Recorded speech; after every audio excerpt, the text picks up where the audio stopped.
Hi everyone! Hello everybody! Welcome to another MSI Insider live stream. I'm here today with Eric. Yes! He's not directly behind me, but it looks like it. But he's actually around the corner. Yeah. So today, as you obviously know, we're going to talk about new MSI B550 motherboards. We're also going to talk a little bit about new CPUs from AMD. And we have a cool new X570 motherboard, the MAG X570 Tomahawk Wi-Fi. So in the very end we'll also talk about this a little bit. But before we start, we have an amazing giveaway today. So as usual, we have our Steam wallet code giveaway. So we'll give away several $20 Steam wallet codes throughout the stream. But at the very end we will have a very big winner who will win an AMD Ryzen 7 3700X CPU. The very new MAG Core Liquid 360R 360mm all-in-one water cooling, and this baby right here, the all-new MSI MAG B550 Tomahawk motherboard.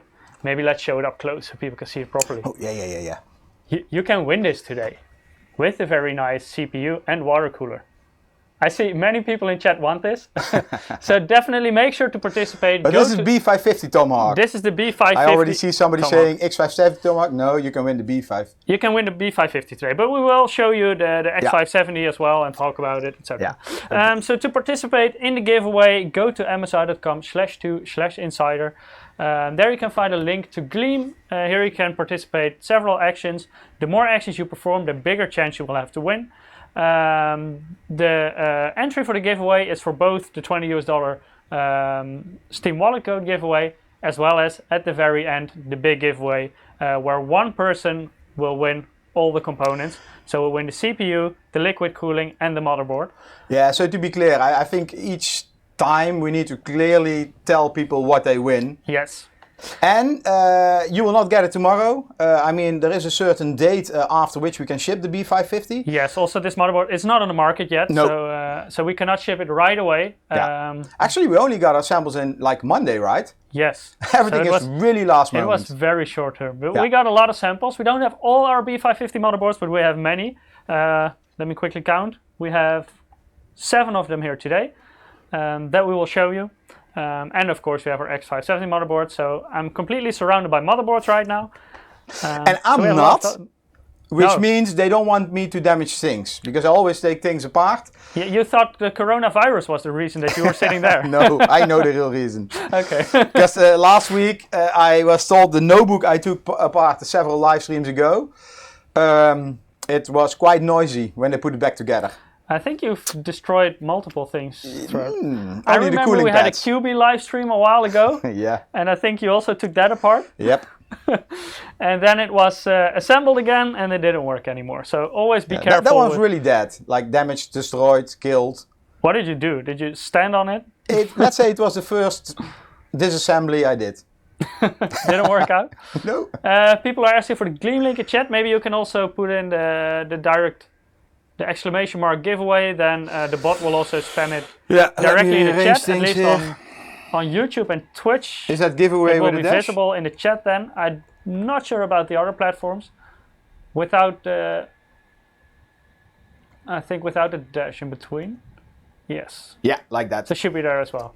So make sure to participate. Really good prizes today. Let me check if it's the correct one, because several live streams ago we started spamming the wrong one and everybody was complaining. It's not working. I think it should be fine.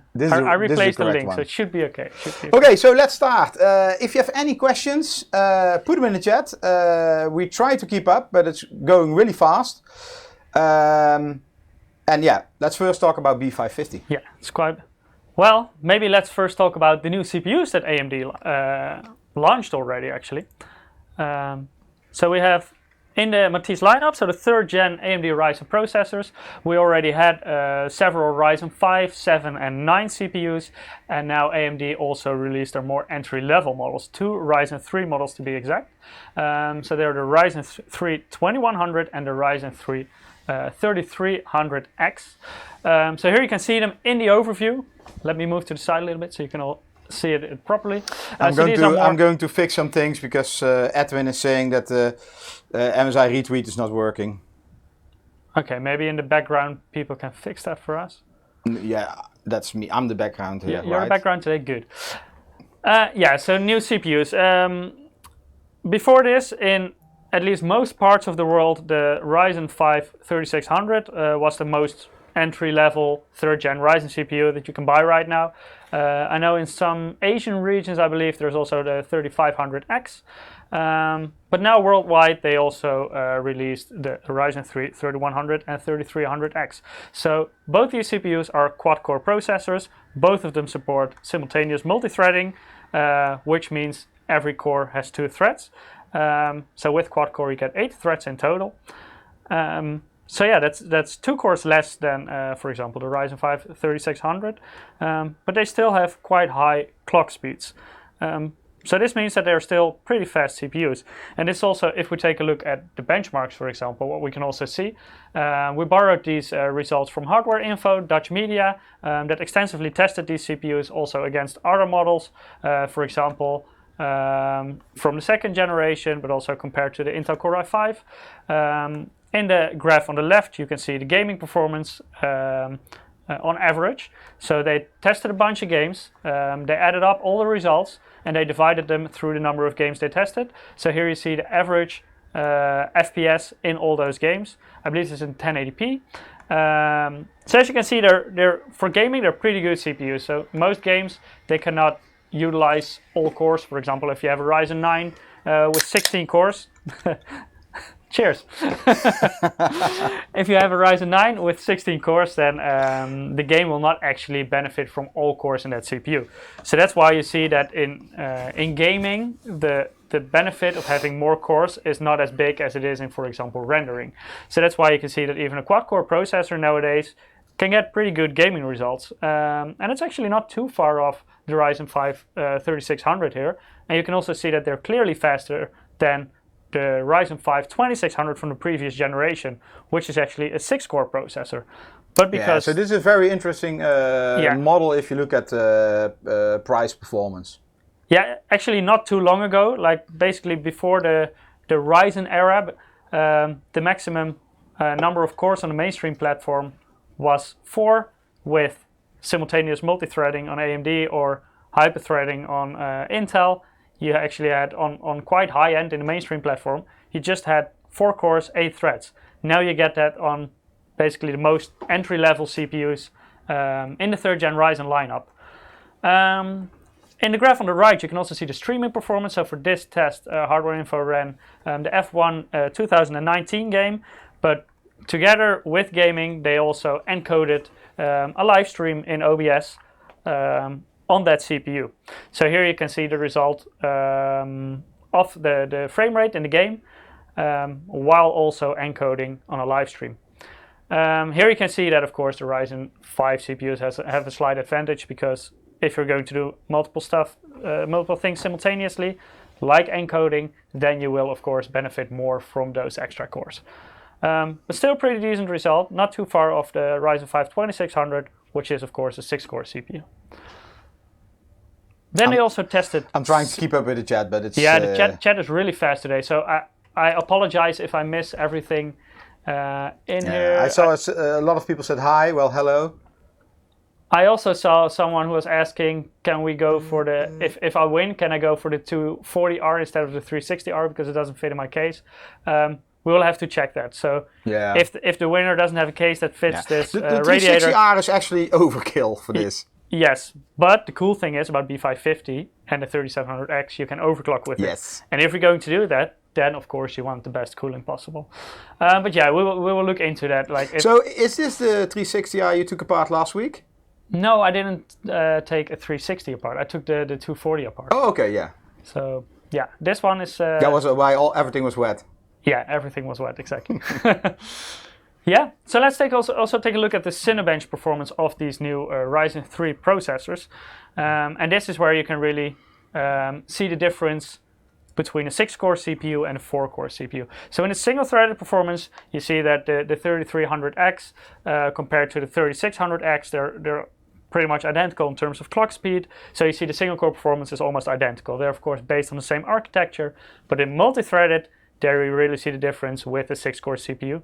So the 2600 actually the 3300X performs better than the 2600, even though it's just a 4-core compared to a 6-core.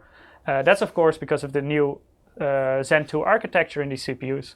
But when you compare them to a 6-core with that architecture, you can see the 3600 and 3600X are clearly faster here. I have a lot of people asking when the X570 Tomahawk will be on the market, will be available. It should be approximately like in 1 week. You should expect them in most regions. Of course, this is very much dependent on region, so it's best to check this with your local retailer. They have a better view of when they expect the shipment for your specific region. But in most regions, it should be available in the very, very, very near future. Yeah, that's also why we have our sample, right? Yeah, exactly. Yeah, so let's also take a look at the power consumption of these Ryzen 3 CPUs. So on the left, you can see the power consumption in idle. It's quite interesting what Intel here is doing. In idle, yes. It seems they can switch off everything. But this is like this comparison just measures the CPU, and these AMD processors do more on the CPU itself, whereas with Intel, some stuff is integrated on the motherboard instead of the CPU. Yeah, correct. So yes, your power consumption on an Intel motherboard in that situation will be a little bit higher because the motherboard will do certain tasks that for AMD will be done in the CPU. So that's one of the reasons why idle consumption for AMD processors in general is a little bit higher than for Intel. Yes, we're going to talk about VRM, Gabriel. Yep, definitely.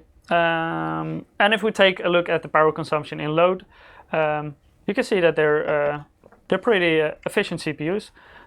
You can see that the 3300X is a little bit more power hungry than the 3100. That's of course because of the higher clock speeds. But also if you compare it to, for example, the previous generation, you see quite a big gap. And they're not as power hungry as, of course, the CPUs with more cores. So very affordable CPUs, pretty fast, especially suitable for gaming. And yeah, not very power hungry. So definitely interesting to look at. I also think they're a very nice combination with one of these new B550 motherboards that we will talk about today. So yeah, is everything working properly, Eric?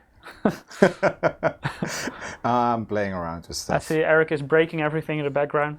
No. So if the stream suddenly drops, you know it was Eric. So let's continue with the new AMD B550 chipset, because that's of course the main topic today will be our new B550 motherboard. So let's first compare the new B550 chipset compared to the previous generation 400 series, but also compared to the high-end chipset, which is of course X570.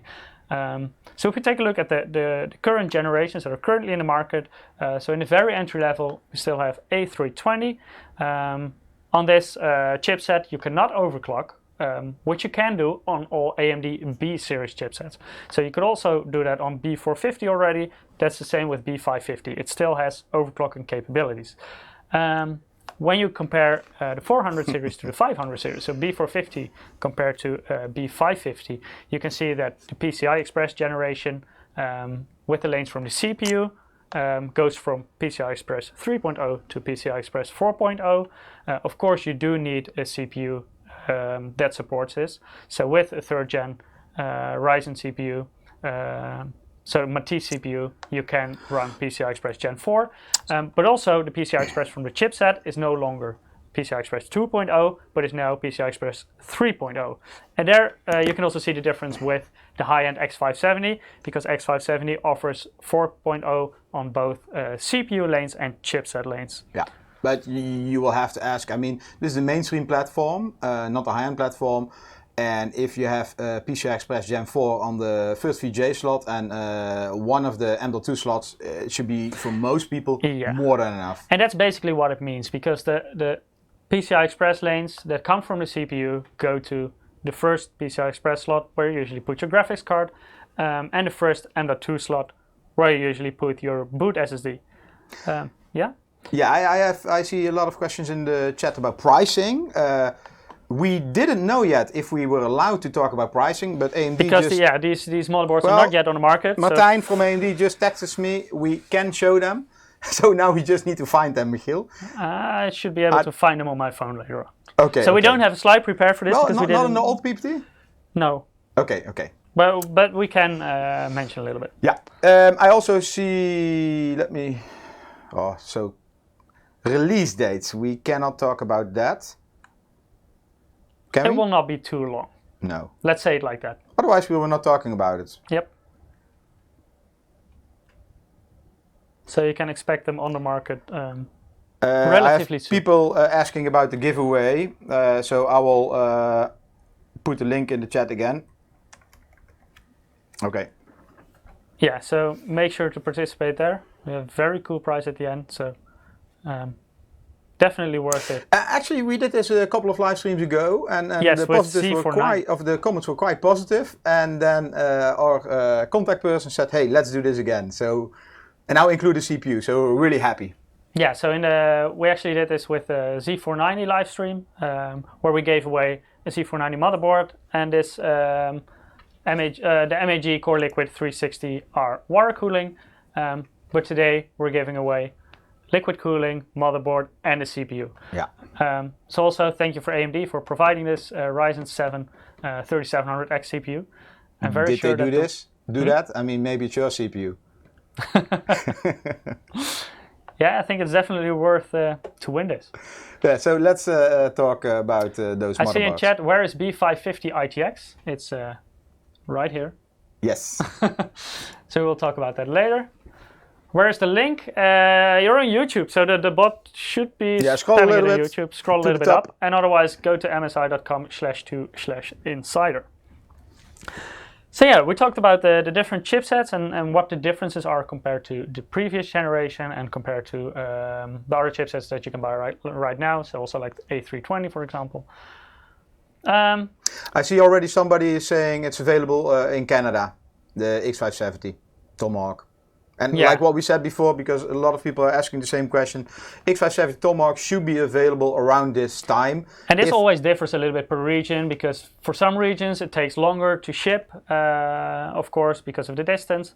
So in some regions you will see them sooner than in others. Yeah. So yes, in some regions you can already find it. In others it should be available soon. Run benchmarks. Well, today we're not allowed to do any live demo about B550. No. So only static demos. Still under NDA, so we can only show you the motherboards. We can talk about the features. Do you have the USB cable? Do I have it? Oh, I think it should be where you are somewhere. Okay, I will find it. So we can show the Rgb lighting, for example. Yeah. Yes, but we cannot run them, unfortunately, with the CPU under. We cannot show a fully running system based on a B550 motherboard today. Yeah. So let's talk a little bit about the chipsets and the CPU support, because there was a lot of commotion on the internet, not only on the internet but everywhere. Yeah, a lot of confusion.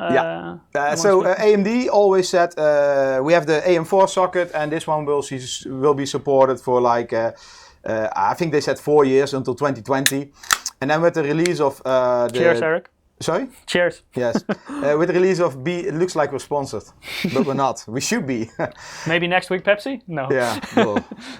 Anyway, then AMD announced just in a slide. It was just one of the slides they released, and it just said B550. We don't have that slide, do we? No, not No. right Anyway, yet. I think I have it somewhere, but most of you saw that. B550 will be for Zen 3, which is basically the next generation for the AMD CPUs.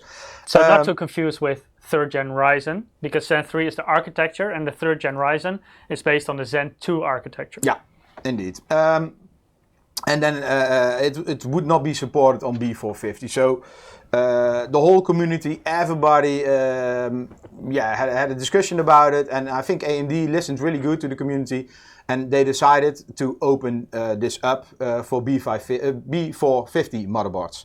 So this basically means next generation CPU, whenever it comes, nobody knows. Well, maybe somebody.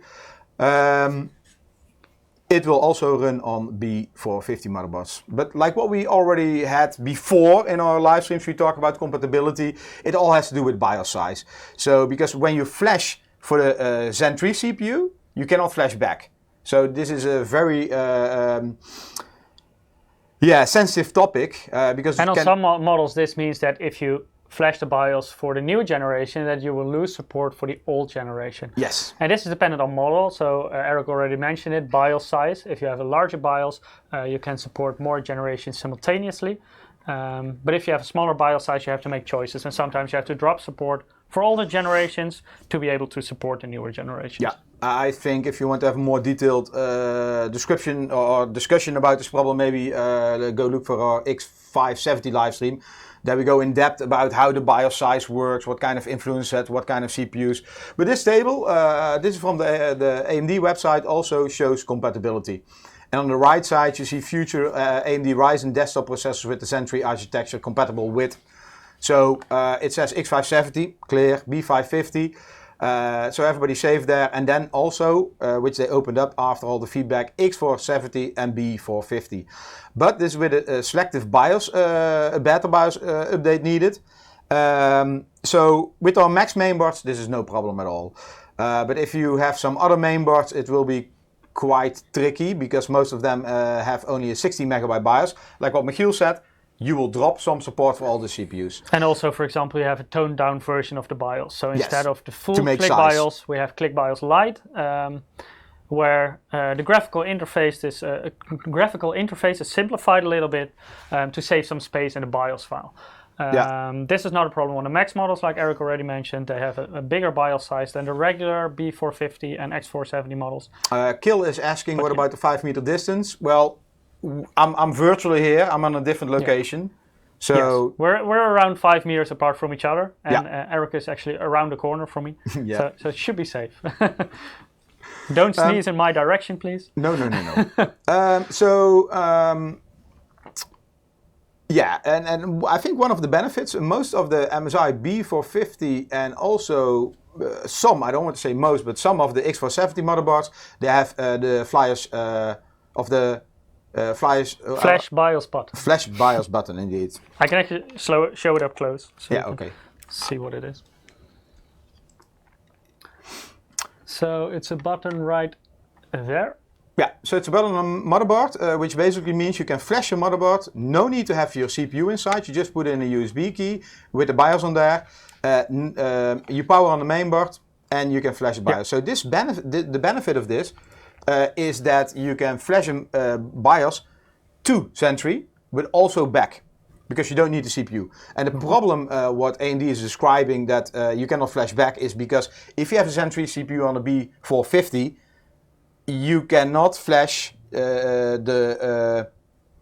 to the old generation because it has to do with the boot sector of the BIOS. Yes, and this is a very useful feature, especially on AM4, because there is support among so many different generations of CPUs. So for example, if a new CPU comes out and there, for example, for these motherboards, there is no support out of the box yet, but you do buy this motherboard, you don't need to arrange a CPU from an older generation. You can just plug in your power supply and flash it right off a USB stick.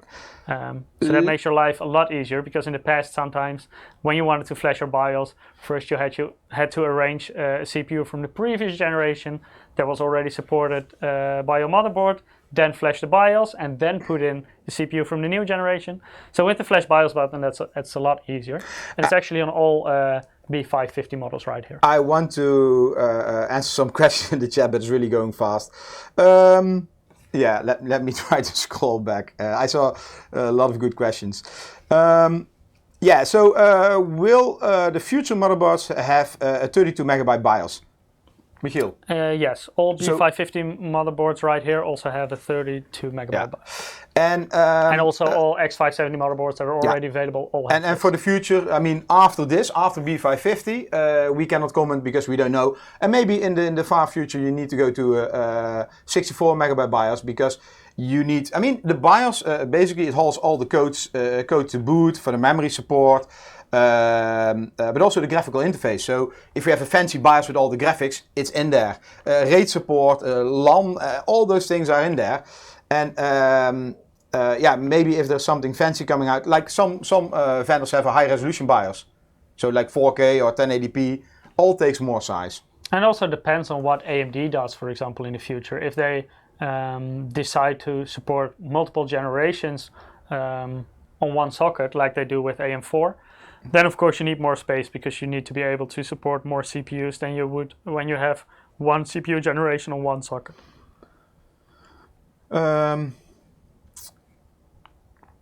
Alice asking, B550 have a way to fix the problem with external drive. Can you be more clear, please?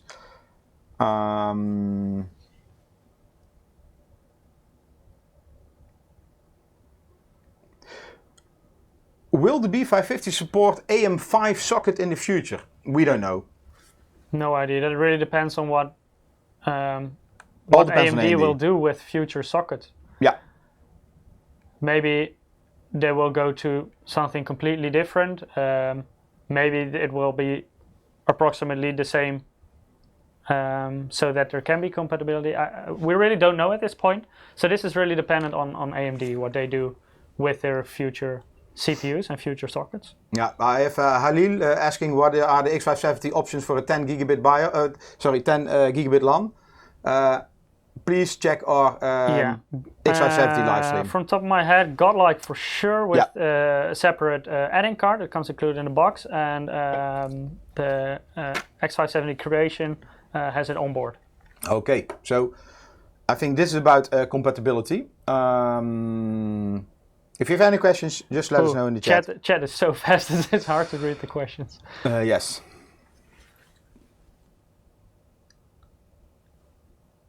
I saw if the B550 solves the voltage spikes that you saw with some 3rd gen Ryzen CPUs. I believe they already fixed this not only on B550 but also on the previous chipsets. So through a BIOS issue that was addressed, it also had to do with the boost speeds of these CPUs. So this was already addressed in the existing chipsets as well. Let's continue, because I see a lot of questions about memory and about Wi-Fi. We're all going to talk about. Yeah.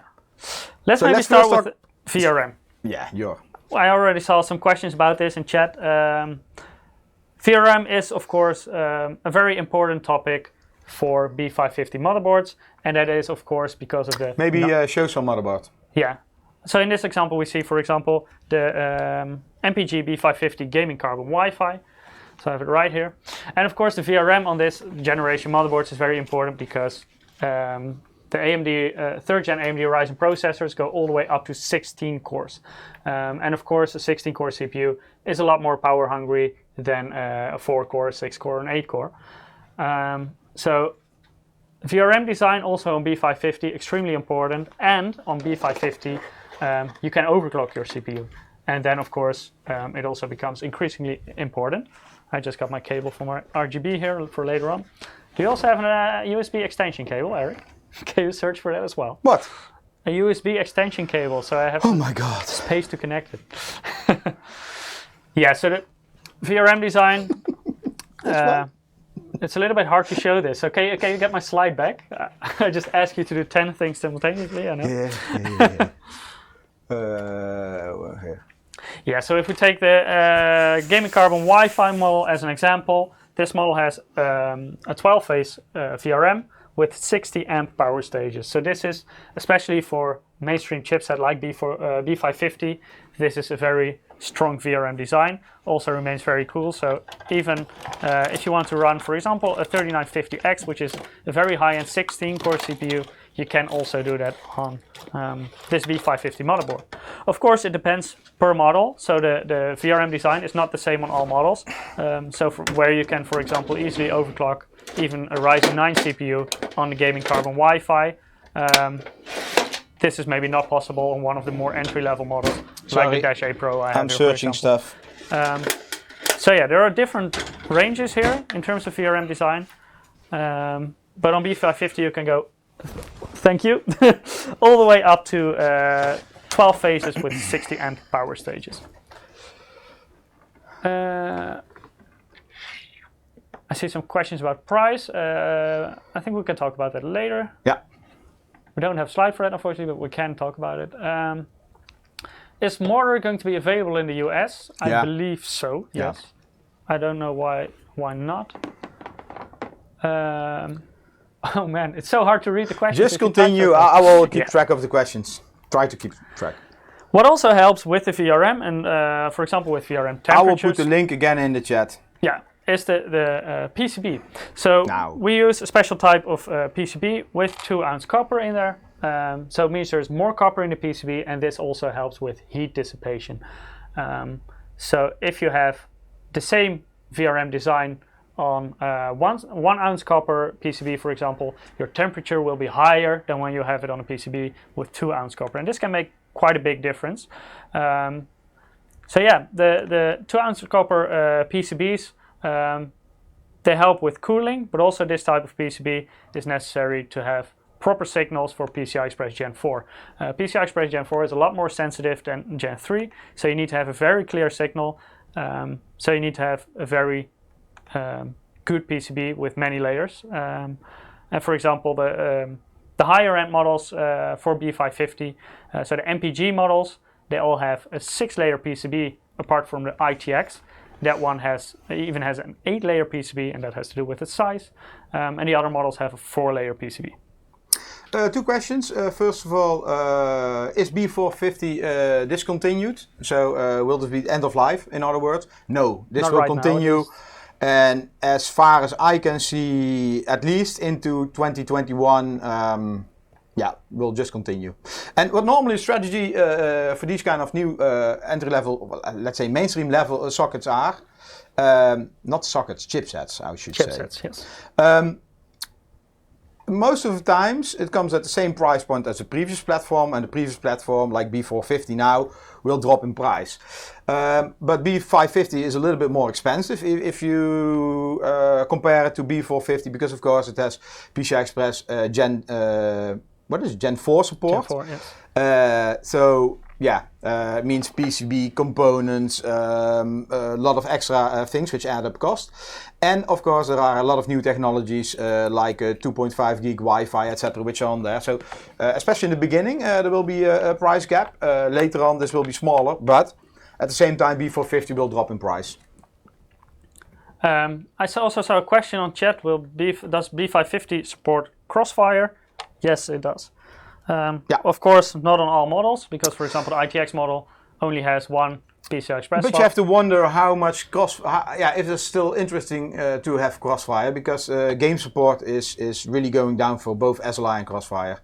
With DirectX 12, it's not so much driver driven anymore. It's more that the game developer needs to program multi-graphic card support, and yeah, that's yes. That's like a common trend over the past years. Yeah. The support for multiple graphics cards is really declining. It's quite small already. So I would say that the majority of the games nowadays, even though you have 2 CPUs in Crossfire or SLI, they will still only use the primary GPU because there's simply no support for dual GPUs. So yes, they do support Crossfire if you really want it nowadays. Alex Red, please click on the Gleam link in the chat. I see some more questions about the release date. No, that has not been announced. Still under NDA, so we cannot talk about it yet. Yeah. We can only tell you it will not take too long before you can buy these motherboards. I see many people are excited for the ITX. I'm also always excited about ITX, so definitely stay in here because I will spend some time on the ITX model. Interesting question. Does B550 support 3000 series APUs? No, they don't, which is something interesting to keep in mind. Maybe let's go back to the slide. So here you see the overview. The 3000 series are actually 2nd gen AMD Ryzen processors with Radeon graphics. Yes. So they're based on the Zen Plus architecture. 1, 2, 3, 4, 5. The 5th option. Exactly. So they're based on the Zen Plus architecture, and they are not supported by B550. So in order to use your CPU on a B550 motherboard, it needs to be at least Zen 2 architecture. Where's the debug port? I don't believe on these boards. Can you check Gaming Pro Carbon? I'm not sure if these boards have them. No, No, indeed. So on these, normally in this platform, this segment, price segment, you don't have a debug port. However, we have LEDs. Maybe you can show them? Yes, I can definitely show them. No, I mean the debug LED. Oh, the debug LED. I thought the RGB LED. Well, you can also show off your RGB. Okay, good. I know you've been waiting for this. I'm always waiting for that. There you go. And the debug LEDs are right here next to the power connector. Yeah. They are not RGB, are they? No, I believe they are white on this generation. I'm not 100% sure, but I believe they're white. Yeah. They used to be red in the past, but yeah, white matches better with most configurations. I have an interesting question, and I don't have an answer on that. What about HDMI? Are they 2.0 or 2.1? I guess 2.1, right? 2.1 on the ITX. I believe the other models are 1.4. Okay. But yes, the ITX model has HDMI 2.1. So that's also when you look at, for example, home theater. Eric? Yeah, sorry. Yeah, there we are again. For example, with home theater PCs, you usually choose for a smaller form factor. So we chose to invest a little extra to support HDMI 2.1 on the ITX model. Interesting question about Luxor has no active cooling on the chipset. No, except for one model. Except for one model. We will talk about that later. Yeah. Because it's not specifically for the chipset mainly. Yeah, but yeah, so X570, most have I don't want to say an active fan. I mean, on our boards we have a fan. It's a semi-passive fan. Yeah, indeed. We have a fan which most times doesn't run, and when it gets too hot, it will. Here you can see it. Oh, this is the. This is the X570 Tomahawk. So here you can see the fan. Yeah. So this is indeed X570, not B550. Can you show the other one? Yes. So maybe do X570 on the right side. Both Tomahawks next to each other. Maybe switch them. Oh. Yeah, like this. Like this. That's more logical, right? Yeah, entry level on the right and the left. It depends on which country you live, if that makes sense or not. Can you cross them one more time? Like this. Anyway. Yeah, so this is the X570. Do all and have an integrated I/O shield? All gaming models do, but not all models. We also have Pro models, for example, in our Pro series. Maybe show up some motherboards. Yeah. So here, when we have the gaming carbon Wi-Fi, for example, yes, they have an integrated I/O shield. It goes for all the gaming models. So 6 out of the 7 boards I have right here have it. But here I, for example, have the B550-A Pro. Can you maybe show, I have a question, somebody is asking, how can you show RGB without the 24 pin in the motherboard? There is a little trick for that. Yeah, there's a trick on some of our motherboards. Not all of them have this, but for example, this motherboard has got a small connector right here. Yeah, 2-pin. Yeah, 2-pin connector, and I have a special cable for this that I connect to the USB. And then you can show off the RGB light of the motherboard. It's now very light here, so maybe a little bit hard to see. So yeah, that's. And sometimes we have on the higher end models, we also have a button, so you can cycle through all the different effects and stuff. Yes, colors, effects. In the Tomahawk, is there an addressable Rgb header? Yes. Yeah. Which Tomahawk you mean? B550? Well, let's first talk about B550. I mean, later we're going to talk X470, of X570. So on specifically the Tomahawk, you actually have, let me count, 4 Rgb headers in total. Sorry, Tomahawk. I have here all the spec lists. Yeah, you have 4 headers. 2 are regular J-RGB headers. 2 of them are addressable headers, so J-Rainbow. All of them have an addressable header, even on entry-level Pro motherboards. Like for the boring office people who don't care about RGB. Yes. So a lot of RGB headers right here. Erdal is asking, is B5... Oh, sorry, now I also saw a question about RGB lighting on the Tomahawk. Yes, is B550 better than X570? That really depends on your needs. I mean... simple answer, no. X570 is a more high-end chipset than B550. Yeah, so But, basically you get more Gen 4 slots, you get more PCI-express slots. But that's only the simple answer. Yeah. It all depends on what you do with your computer and what your needs are. Yeah, indeed. If you only run one SSD, M.2 SSD, and one graphics card, then the difference is minor. Because even on B550, you will have Gen 4 support on both the primary PCI-express slot and the primary M.2 slot. If you're going to use multiple graphics cards or multiple M.2 SSDs... I see people asking for giveaway. Maybe we need to do a giveaway. Yes, so just to make sure, this is one of the $20 Steam wallet codes that we will give away right now.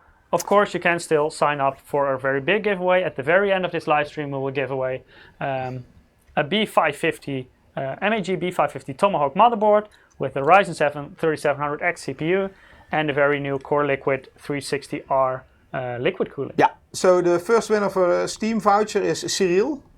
Congratulations. Congratulations. In the coming days, we will send you the Steam voucher by email. Yes, so if you haven't signed up for a giveaway yet, go to msi.com/2/insider. Maybe Eric can type !giveaway in chat again, then the bot will also spam it right there, at least in the YouTube chat and the Twitch chat. Yes, does B550 have an addressable Rgb header? Yes, all the motherboards of MSI have an addressable Rgb header. Also on B550, all of them? I'm not 100% sure about that. I have it here. Yes, I also have the Pro model right here. You didn't print this list for you? Yeah, I should have it somewhere here, but why would I look on the list if I have the motherboard in front of me?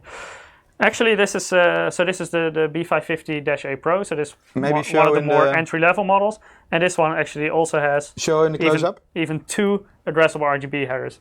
So you have one right here. It's maybe hard to see, but here's a 4-pin J-Rainbow, and at the very top, or a 3-pin J-Rainbow, and here at the very top there's another 3-pin J-Rainbow, and it also has a 4-pin J-RGB connector. Dragon is blocking my face. Let me check. Yeah, a little bit. You can hide behind luck. Yeah, but I cannot touch it. I see another question. Is B550 better than X470? Basically the same answer. It depends on what you're going to do with it. That one is more tricky. Yes. Because B550 has more future CPU support, but we don't know for how much future. Mm-hmm. And B550 has Gen 4 support. So I would say for most people, B550, especially if you use one graphics card, then for most people B550 will be a better and more future-proof choice than X470. But if you're on a budget, I think, and you want a high-end But then you motherboard, don't go for X470 usually. Then you would take one of the... No, but I mean, you want high-end budget. High-end budget. Yeah. But then still probably B550. Yeah. Then I mean, you go if for you one now, of the higher if you now are going models. to buy B450 or X470, you know that likely, I'm not saying 100%, but likely in the future you need to buy a new motherboard for future CPU support. Or you might lose on some of the features. Yes. You can already see that now. You already lose, for example, PCI-express Gen 4 compared to the 500 series chipsets. Can you show the micro ATX board? Because I saw a question, will... Micro ATX or mini ITX? Yeah, it's so fast. Somebody was talking about blocking slots. Will high-end GPU block the second PCI-express on a micro ATX board? Micro ATX, okay. Yeah. So here I have the mortar. So that's a Show it no. up close. So the question was if the graphics card blocks The second? No, that's on the very bottom. So Yeah. there's actually two slots in between. Yeah. With PCI Express times 1. Maybe show mini ITX as well. Here, a mini ITX. Maybe show I/O. So this one has HDMI 2.1, right? Yeah. And this I/O is for an ITX model. It's really extensive. So also you see the SP diff connector on the audio. That's quite rare. It's quite hard to fit a connector like this for audio on a board like this, especially if you want to have a very strong VRM design, because this board actually has an 8-phase 60 amp VRM design. Can you maybe tilt it a little bit? Yeah. Because yeah, it's maybe hard to see, but here you can, underneath, this is all made from aluminum, by the way, so it all helps with the VRM cooling. And here you can see the chokes underneath. You see the SMD capacitors, and underneath there is an 8-phase 60 amp VRM design. So even though it's a very small board, you can easily run, for example, a Ryzen 9 CPU on this. Of course, you need to have proper cooling, so that can be more challenging in an ITX case, for example. Very much depends on your case, but the motherboard is strong enough to run a Ryzen 9 will there be CPU. any? Sorry to interrupt you. Will there be any B550 motherboards below $100 or euro? I don't know what she asked. Ellie, I thought it was. Oh no, somebody else. Sorry. Shall I quickly grab my overview? Yeah. But 100 is very low. That's really for low. MSRP. So actually, I can already say no. And it also it can change over time, of course. Yeah, but now we're talking about yes. Now we're talking about introduction.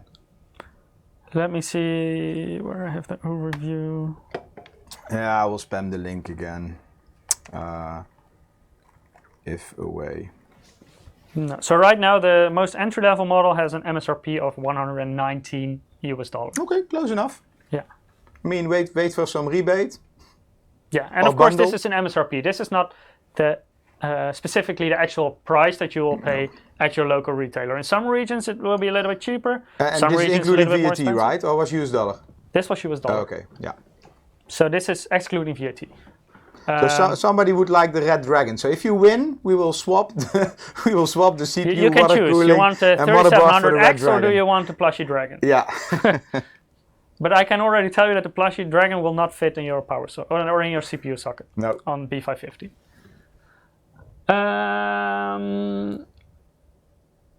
When available in the market, we cannot talk about that yet, but you will see them soon enough. Maybe continue with your content because we have too much to talk about. We have a lot to talk about.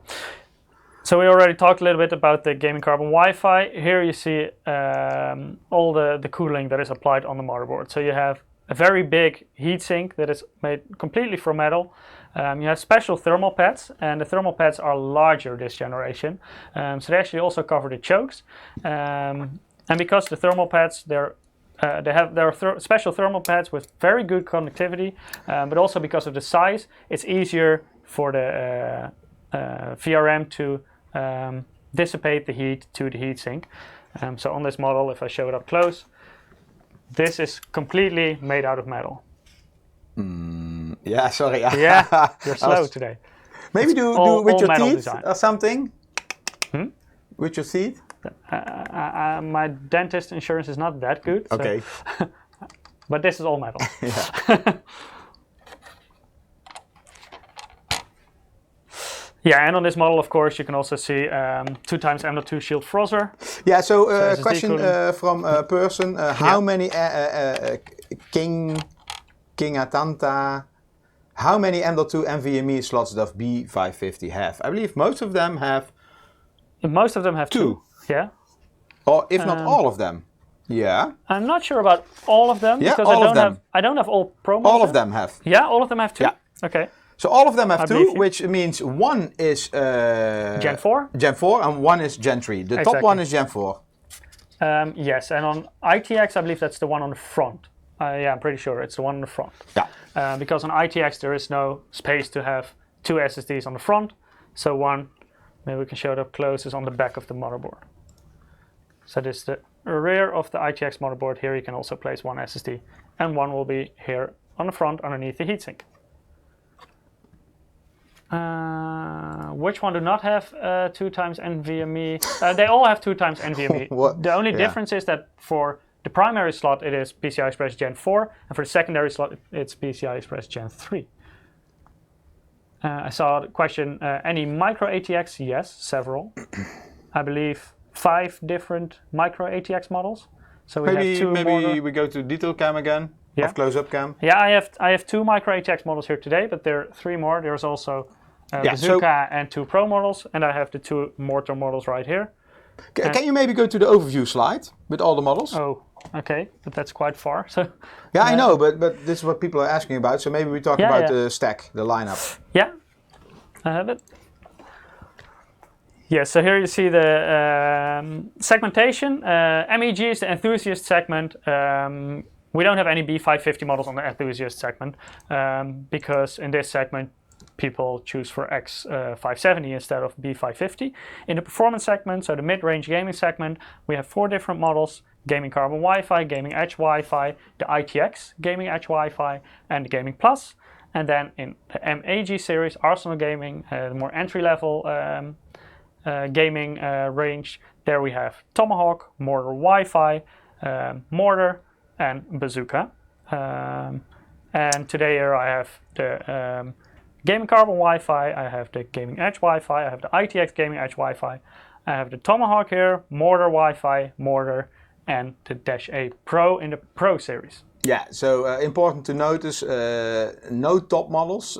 This normally is reserved for the higher end chipset, for X570, and no content creation, because yeah, also for that, normally it's like TRX40 platform. I saw a question in chat, do the motherboards have doublers or not? That very much depends on the motherboard. Here, for example, I have the Gaming Carbon Wi-Fi, and this one does have doublers. You see them here on the back of the VRM. So you have VRM signal with 6 channels, then you have the 6 doublers on the back, so you have 12 phases in total. But on other models, like for example the ITX, you have a direct 8 phase, so no doublers on this model. Yeah, sorry, we don't have Gaming Plus here. No, unfortunately we don't have that one too. Yeah, most we have, but not that one. Yeah, let's continue. Let me get back to where I was. Yeah, so extended heatsink cooling. We already talked about cooling on the Gaming Plus, but many of these models, or the Gaming Carbon. My notebook is trying to fly away. Yeah, your notebook is making some sound indeed. Did you also take this apart and put it back together? No. I saw a question, will the 3950X, the question is gone already because chat is going so fast, but will it run on the B550 models? Yes, on some models. You can even overclock it, like the Gaming Carbon Wi-Fi. But yes, you can run the CPU on B550 motherboard. So let's continue about extended. I see. It says PWM heatsink, should be VRM heatsink. So yeah, we have extended heatsink on many of our models. Let's take the Pro model here, for example. So you see the heatsink goes all the way over the connectors, and this is to get a larger surface area. And a larger surface area means you can cool the VRM more efficiently. And on some models, it's even bigger actually. So here we have our mortar. So you can see this is all made out of metal. So big surface area, it really helps a lot with cooling, and especially if you want to do overclocking or run a high-end CPU like a 12-core or a 16-core, that will definitely help a lot. So we already talked about this. Then M.2 Shield Frozr, and this is also available on many of our models. Let me show it on the Gaming Carbon Wi-Fi. You have 2 M.2 slots, and both of them are covered with M.2 Shield Frozr. And this is especially an important thing for B550, because B550 supports Gen 4 SSDs. And Gen 4 SSDs, they tend to get quite a lot warmer than Gen 3 SSDs. And this can potentially throttle your SSD. So like you can see in the graph here, on the left you can see the M.2 SSD running with M.2 Shield Frozr. On the right we took off the thermal solution on the motherboard, so just the naked SSD basically, and there you can see that the speed of the SSD, because temperature is too high, dropped significantly. I have a question on Twitter. Will it be compatible with coolers such as Thermaltake UX200? Sorry, I'm not familiar with that model. That's very specific. I'm also not familiar with that specific. But after they are released, I believe we will have a CPU compatibility of a CPU cooler compatibility list on the website. So maybe you can check. In general, if you're if it's a standard cooler. Yeah, in general, if you have support for AM4 platform, it should work. Yes. So yeah, it can be if it goes, for example, if it's very wide compared to the socket, then it can be tricky. For example, on an ITX model where the heatsink is relatively close. People want our white motherboard back, titanium. Yeah, and that's actually an interesting story. So maybe we can talk about that a little bit, because people they very often ask for a white motherboard, but there is a reason that in this generation you don't see any white motherboards, and that's because of the signal quality of the PCB. A white PCB cannot, at least at this moment, we're not able to get the same signal quality out of a white PCB as we can from a black PCB. And for PCI-express Gen 4, and also memory speed, etc., signal quality is extremely important. So to really make sure that the signal quality is perfect, you don't see any white motherboards on B550 right now. So that's why all of them are black, but for example on the mortar we have a version with a silver heatsink.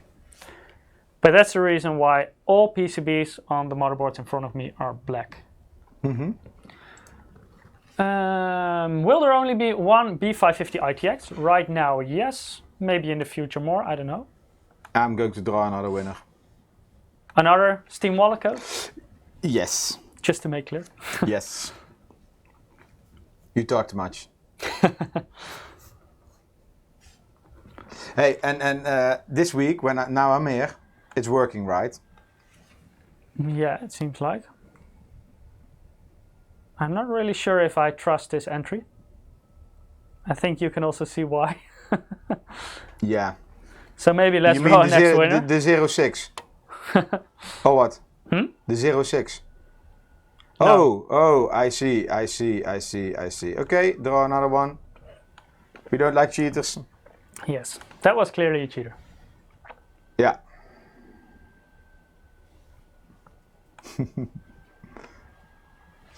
And I think the same about this. Yeah? Yes. One moment, I will invalidate them. Revoke? Oh no, invalidate. Yep. Which basically means go away and stay away. We don't like cheaters. No. Only when we're playing games. Yeah, you usually cheat in games, right? Like with the crosshair on your monitor and stuff like that.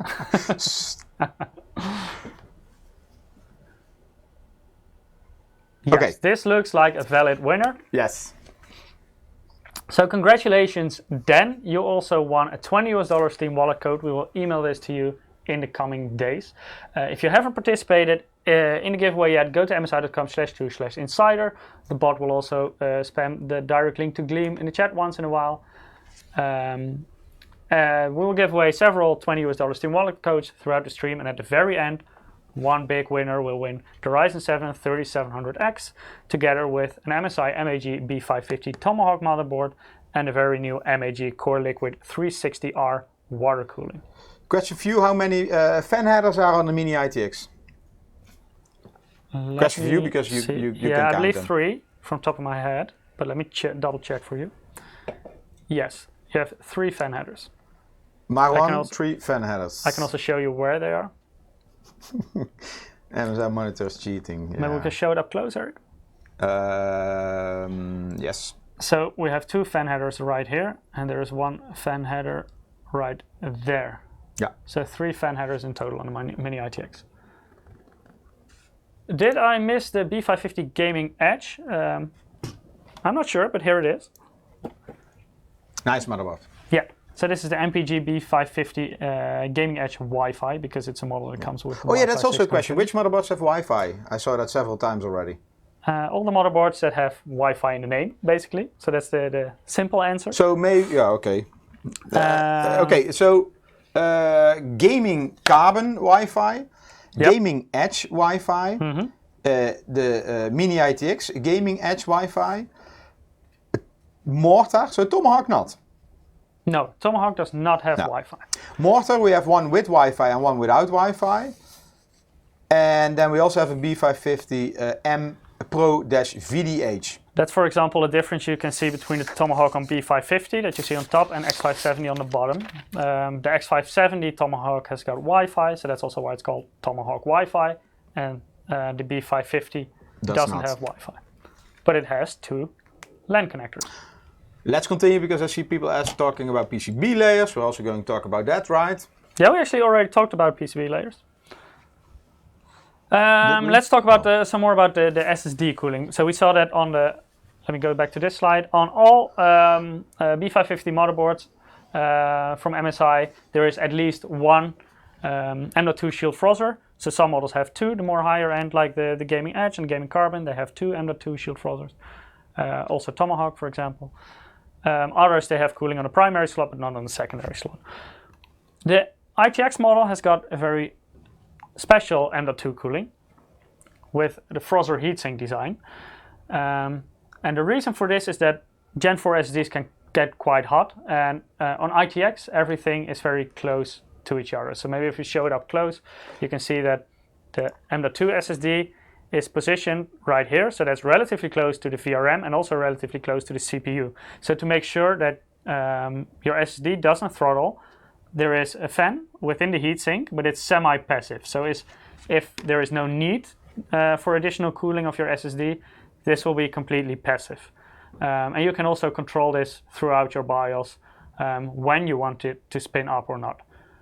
So yes, you can use this passive as well by adjusting this manually in your BIOS.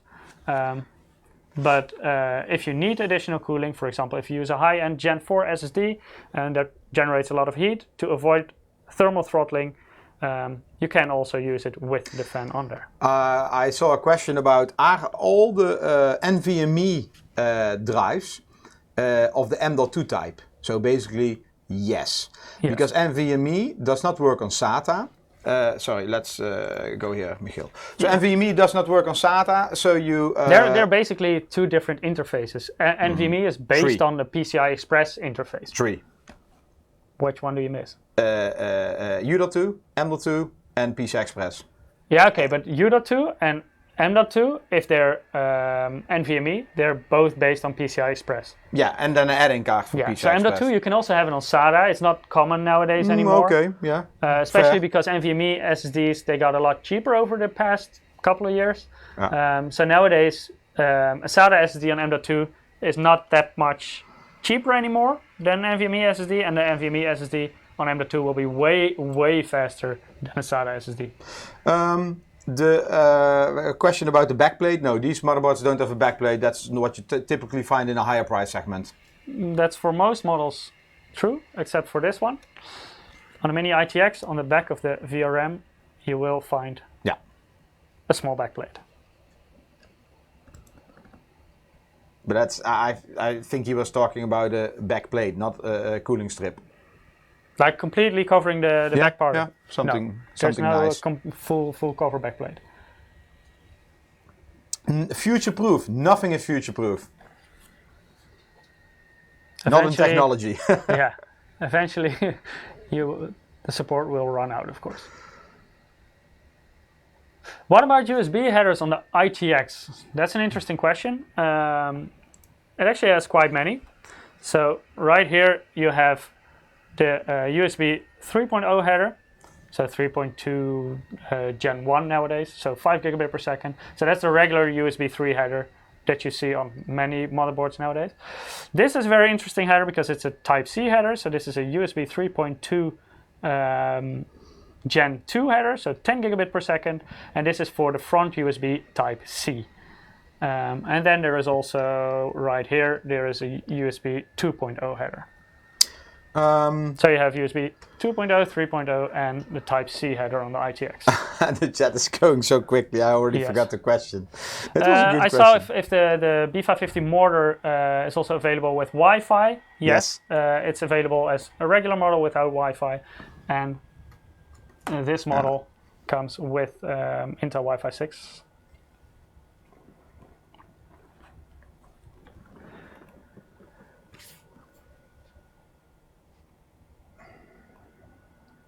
Okay, let's continue. We already talked a little bit about the pre-installed I/O shielding. You can find that on all gaming models. Does a B550 Tomahawk have a BIOS reset button? A dedicated BIOS reset button. Which one? Tomahawk? Yeah. Let me see. I don't think it has a BIOS. It has the flash BIOS button, of course. And are we going to talk about RAM speeds? Yes. Memory? I don't think it has a reset BIOS button. It will have a jumper. Let me see. Does Tomahawk have RGB? Yes. Do you want to see it? I can show it because it has a header.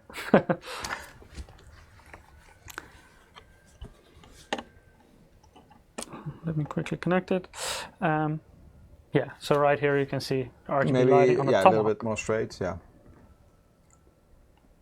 So yes, it does have RGB, and this comes with 4 RGB headers as well. Yeah, it's maybe easier to see. Maybe Still, the studio lights don't really help. Now, if you hear Michiel screaming, it's not me. What about this? Let me connect the header again. Oh. It's a little bit dark now. Okay, try again. So this is the Tomahawk. Yeah, it's too dark. It's... Okay. And there's light again. No backlighting. Not on the B550 Tomahawk. I believe you mean like LED lights on the back of the PCB, like right here. So there's no mystic light behind the motherboard on the B550 model, but for example on the X570 Tomahawk, there you do see LEDs on the back as well. Okay, let's continue. Flash BIOS button, we talked about. All B550 motherboards from MSI support the Flash BIOS button. So very easy, if you want to flash your BIOS, you only need to connect your power supply, both the 24-pin and the 8-pin. So no need to install a CPU, no need to install a graphics card, no need to install memory. You only need to put in your USB flash drive with the right BIOS file and the right naming, very important. On there, press the button, you wait for a while, and the new BIOS is on there. All these boards also support at least the gaming models all support Dragon Center software as well as ClickBIOS 5. So we already touched on this. The ClickBIOS 5 is the full-featured type of BIOS. Because all of them come with a 32 megabyte BIOS, it is possible to have both the extensive support as well as the graphical BIOS interface. I see somebody who's called Eric. I'm going to help him. I mean, he's asking for the most entry-level board. That's called... So you're going to help someone specifically because he's called Eric. That's discrimination, Eric. Why not? I mean... we need Erics need to help each other. So you're not helping out all the others with questions, but because he's called Eric, you're helping. It's actually because he already spammed this question like 7 times or something, so I cannot ignore that sounds him like anymore. an Eric. yeah, indeed. Anyway, B550-A Pro is our cheapest model. No. Which one then? I'm B550 sure M Pro Dash. I'm sure it's no. Yeah, I believe so. Not the Wi-Fi one. The B550M Pro Dash is the cheapest model. Okay, but that one has got an MSRP of 119, excluding VAT. So. And I know now everyone will ask, what's the price of this one? What's the price of that one? At the end, when we will summarize all motherboards, we'll talk about every motherboard individually. I'm afraid everybody will rename next week to Eric. Yes, I think so. Do all B550 models have SPDIF connector? No, not all of them, but many have. Okay, maybe show. Yeah, so here I have, for example, the Dash A Pro. This one doesn't have an SPDIF connector, so you only see the 6 pins. Yeah. And here on the Tomahawk, that one does have an SPDIF connector right there. And very interesting, because this is extremely unique, because it's really hard to implement this on an ITX motherboard because of size issues. You pushed for that, right? Sorry? You pushed for that? Yes, because our B450... December. Early December. Was it December already or November? Yeah, December, when we also did a live stream from our headquarters. Oh, yeah. So yeah, we talked about the new generation motherboard, so also about B550. And our B450 motherboard didn't have an optical output. And yeah, so this was, I said, this needs to be on our B550 ITX motherboard. I didn't ask for it, I just said it should be on there. It sounds like you demanded it. I basically did demand this. Well, I mean, you love Mini ITX, and we spent a Yes. couple of hours on Mini ITX, both on Z490, but also on the B550 platform. Exactly, and yeah, our engineers were all like, "Oh, that's very complicated because it takes up space," and we also want, for example, the 8-phase VRM. We also want 2 M.2 slots. So And we said, we are the ID guys, you are the engineers, so yeah, just so try it. fix it. That's basically what we said, and they did. So now we have and the 8-phase VRM, and we have the optical output, and we have HDMI 2.1, 2 times M.2. So yeah, we basically demanded we want everything, and they made it happen. So it has all of it. Does the ITX model have an 8-pin or 8 plus 4-pin? It has an 8-pin power connector. A single 8-pin. So let's talk a little bit about the software. Maybe we should do one time a live stream about our Dragon Center, because in the past, you probably remember, if you bought an MSI product, you had like a DVD with a lot of software, and yeah, we found this annoying because you needed to install and update and manage so many different. Yeah, if you had like 5 different features, you had 5 different. All the programs icons at the bottom. Yeah.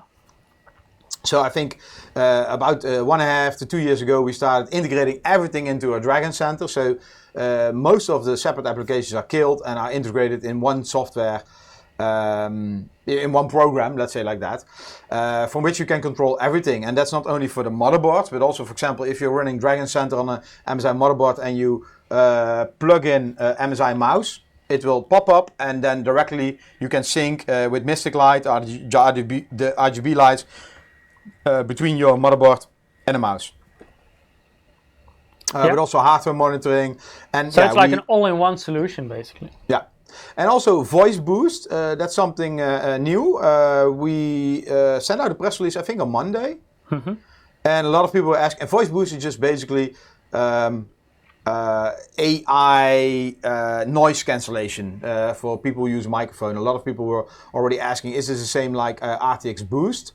Or what's it called? RTX Voice? Yeah, the RTX Voice or something? Yeah, indeed. So, no, it's different. It's different. But that's only for our notebooks and desktops at this moment. Yeah. So in the future, you can probably also expect it in our motherboards. But yeah, at this moment, we only launch for notebooks in the beginning. And desktops as well. So full systems, basically. Yeah, indeed. Yeah, so we made big steps on the software, and we would, well, normally I would ask, please put your feedback in the chat, but too many people here, so we cannot keep up anyway. I see a very interesting question. Does every B550 board have a front Type-C header? Yes, every one. Yes. Every single one. Maybe show. Yeah. So that's this connector right here. Yeah, we believe most cases now, if you buy a new case, most of them, this is becoming more and more common. Yeah. And this Type-C has a long history, front header for the fast USB, because in the beginning there were a lot of Frankenstein solutions. Cable length was really critical, but now there's one standard for connector. And I think this is the first generation you see this to the B550 segment, right? To the mainstream segment. Yes, on B450 it was not common yet. No, but, too expensive. Yes, it costs some money, of course, but it makes the motherboard a lot more future-proof, I believe, especially with cases in the future. Yeah, why do MSI motherboards still have a PS2 connector? I think he didn't join, first-time joiner. Maybe you can explain? Yes, some people still want to use PS2 hardware. Maybe show. So let me see right here. So that's the PS2 connector. Yeah. There's still quite a lot of people that actually prefer to use PS2 keyboards because there are also some benefits from PS2 compared to USB, because PS2 will actively communicate towards your computer that there is an input on your keyboard, whereas the other way around, with USB is the other way around, where your computer will basically ask your keyboard dependent on the polling rate. So if it's 1000 Hertz, then it will ask the keyboard 1000 times per second if there's an input. If it's 125 Hertz, it will ask 125 times per second if there's an input. So that's why some people still prefer to use PS2. So if possible, we still try to implement it. Not always possible anymore, but if possible, we still implement it. Yeah, but this is like the Yeah, it's legacy. It's a legacy connector, and this will slowly be removed because this generation you see only one PS2 connector. I think last year B450 still had two. This is also a combo connector for mouse and keyboard. In the past was either mouse or keyboard. You had two separate connectors, so you had the purple one for the keyboard and a green one for the mouse. Yeah, and then you had a purple/green one, 50/50, which is a combo. So we're phasing it out. Question, does the ITX have an M.2 in the back? Yes, it does. Yeah, sorry if we cannot catch all the questions. Yeah. Somebody said giveaway, I'm going to Eric, do it. can you show it up close? Sorry. The M.2 connector. So right here, there's the second M.2, and the primary one, the Gen 4 one, is underneath the Frozr heatsink. So we're going to draw another winner for a giveaway. It's another $20 Steam wallet code. And the nickname is Darux, I believe. I don't know if I pronounce it correctly. Yeah, Darux, congratulations. You also won a $20 Steam wallet code, and it will be emailed to you in the coming days. If you haven't participated yet in the giveaway, go to msi.com/2/insider. I think Wiebe is stuck. He's already saying the whole live stream, I love the Dutch accent. Can you show the background again, Eric? Oh, yeah. Because we have a very special giveaway today where we will give away... let me see. Yeah. Where we will give away a 3700X CPU, the Core Liquid 360R liquid cooling, as well as this very nice motherboard, the MSI B550 Tomahawk motherboard. So at the very end, the winner of this giveaway will be drawn, so make sure to participate. For some reason, your notebook is rebooting, Eric. I think it installed updates or something. Oh no. So let me try to fix this later on, to get the slides back on.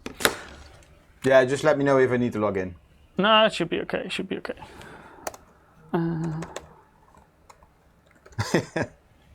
We need some special hardware here.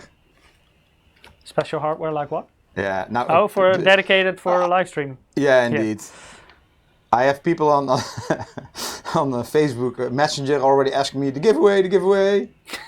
No. Okay, it should be back up and running, but I need to restart the capture. Oh my god. That's always tricky. Yeah.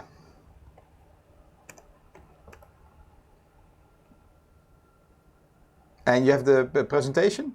Yes, I think so. Let me open it back up. We didn't talk about mortar. Yeah, good one. We did talk about mortar. Wow. We talked about the two versions. Talk a little bit longer, show it. Wait, give me a second. Just let me fix this first. Yeah. Okay, well, then I just do another giveaway. Another giveaway, okay. Well, so the longer I take, the more giveaways you do. So if I take another 10 minutes, we have 20 winners today? Then I will take over. If you're that slow.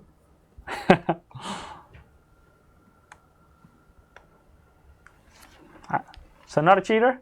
No, with no nickname. Well, the next winner of a Steam wallet code is RS. RS, congratulations. In the coming days, we will send you by email this Steam wallet voucher code. So enjoy it. And? I'm almost back. Shall I have a look? Give me a second. It's quite tricky because we're working with NDI and sometimes it can crash the whole stream. Yes, if you restart the capture system, that has crashed our stream in the past. It's quite a big mess here with cables and etc. Maybe we should one time What do you mean a big mess? It's decorated with cables. No. Last week you did a live stream of with the water cooling. You took it apart. It was all wet here. I saw all the parts were still here. I will just blame Peter. Yeah, he took it apart. That's true. Up and running? Yep. Should be okay. Yeah, it works again. Yeah, so we already touched on this. Gen 4 is, of course, one of the main reasons why you would choose for B550 compared to a 400 series motherboard. And the Gen 4 is on the primary PCI-express slot. So, for example, if we have the Gaming Edge as an example, on the slot right here on the very top, Where your graphics card goes is Gen 4 and also the primary M.2 slot.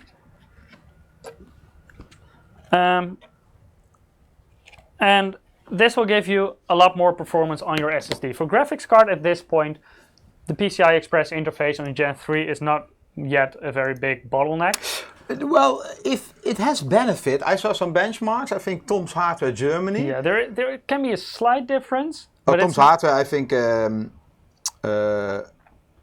not Tom's Hardware anymore. But anyway. Anantec maybe? Not Sorry? sure. No, anyway, they did some professional high-end graphics card, and there the difference is. But that was more for AI and stuff like that, I believe. Well, yeah, indeed. Or for rendering. Yes, for rendering. Yeah. So, yeah, there it can make a little bit of difference, yeah. but for gaming in general, the difference is extremely small. So even if you use a Gen 4 card from this generation, for example, AMD has a couple, it will usually make a 1 or 2 frames per second difference, whether you use it on a Gen 4 or Gen 3 slot. So it's not yet a very big bottleneck there. But in the future, this will, of course, be different because graphics cards get faster, they use more bandwidth.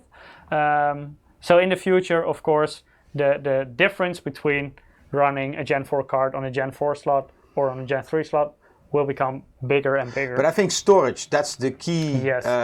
Which is very important. That's also what you see in this overview. With a Gen 3 SSD, if you pick a really high-end model, like a Samsung 970 Pro, for example, which is like one of the flagship M.2 Gen 3 SSDs, they will go up to, like, let's say 3500, 3600 megabyte per second read speed.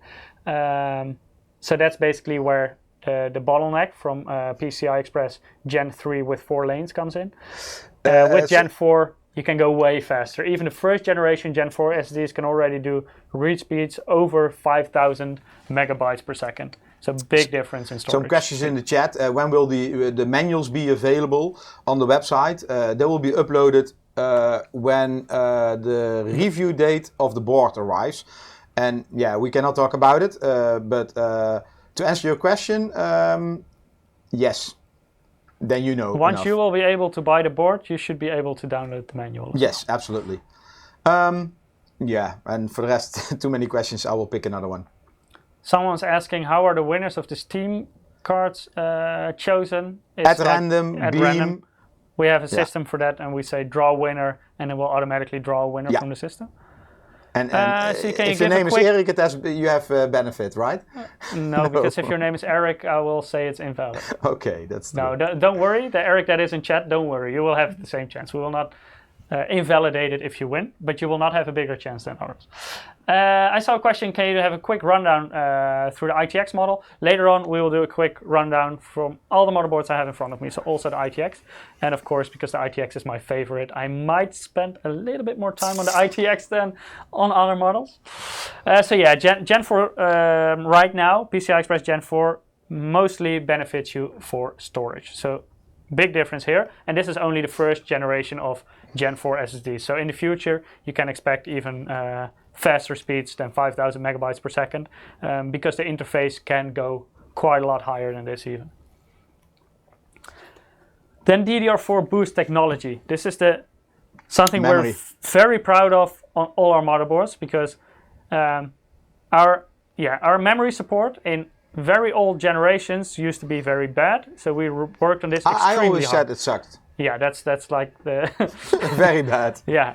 But that was on DDR3. Yeah. And then we knew that we got the feedback from the channel and then from everybody. So incompatibility issues, overclocking issues. And then we started focusing on how to improve this with DDR4.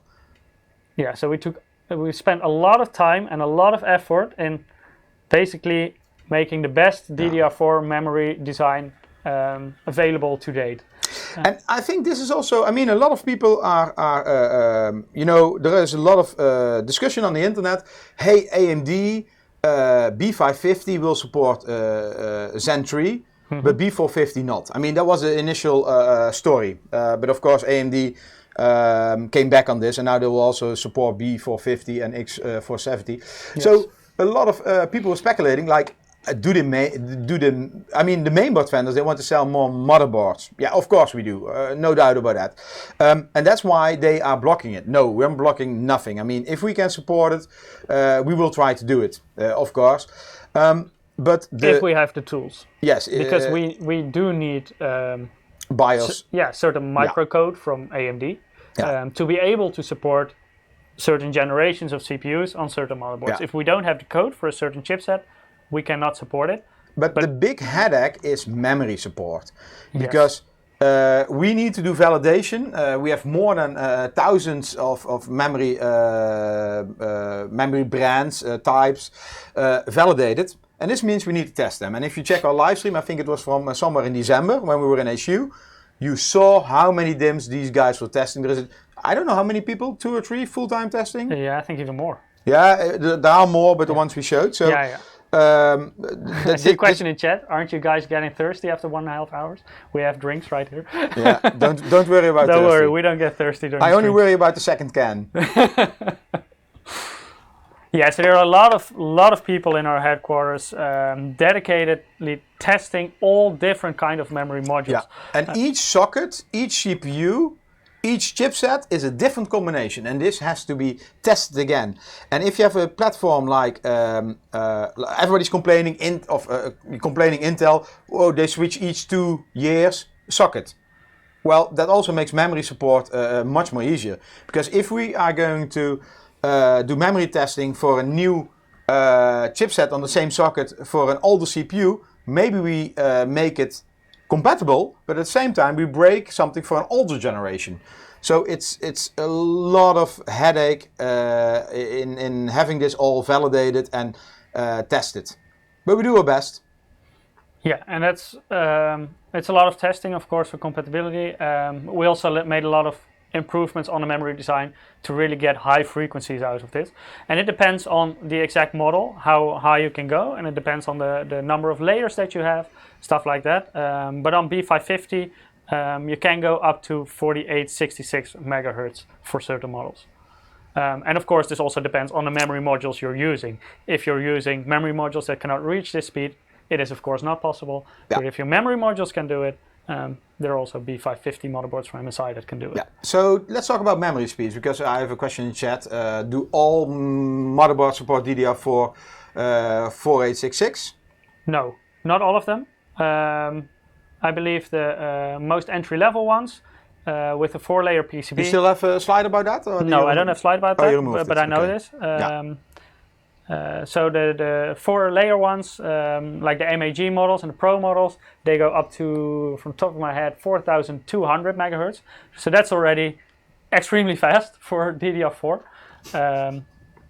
And of course, if you go for faster modules, it will also be really costly in terms of the memory modules themselves.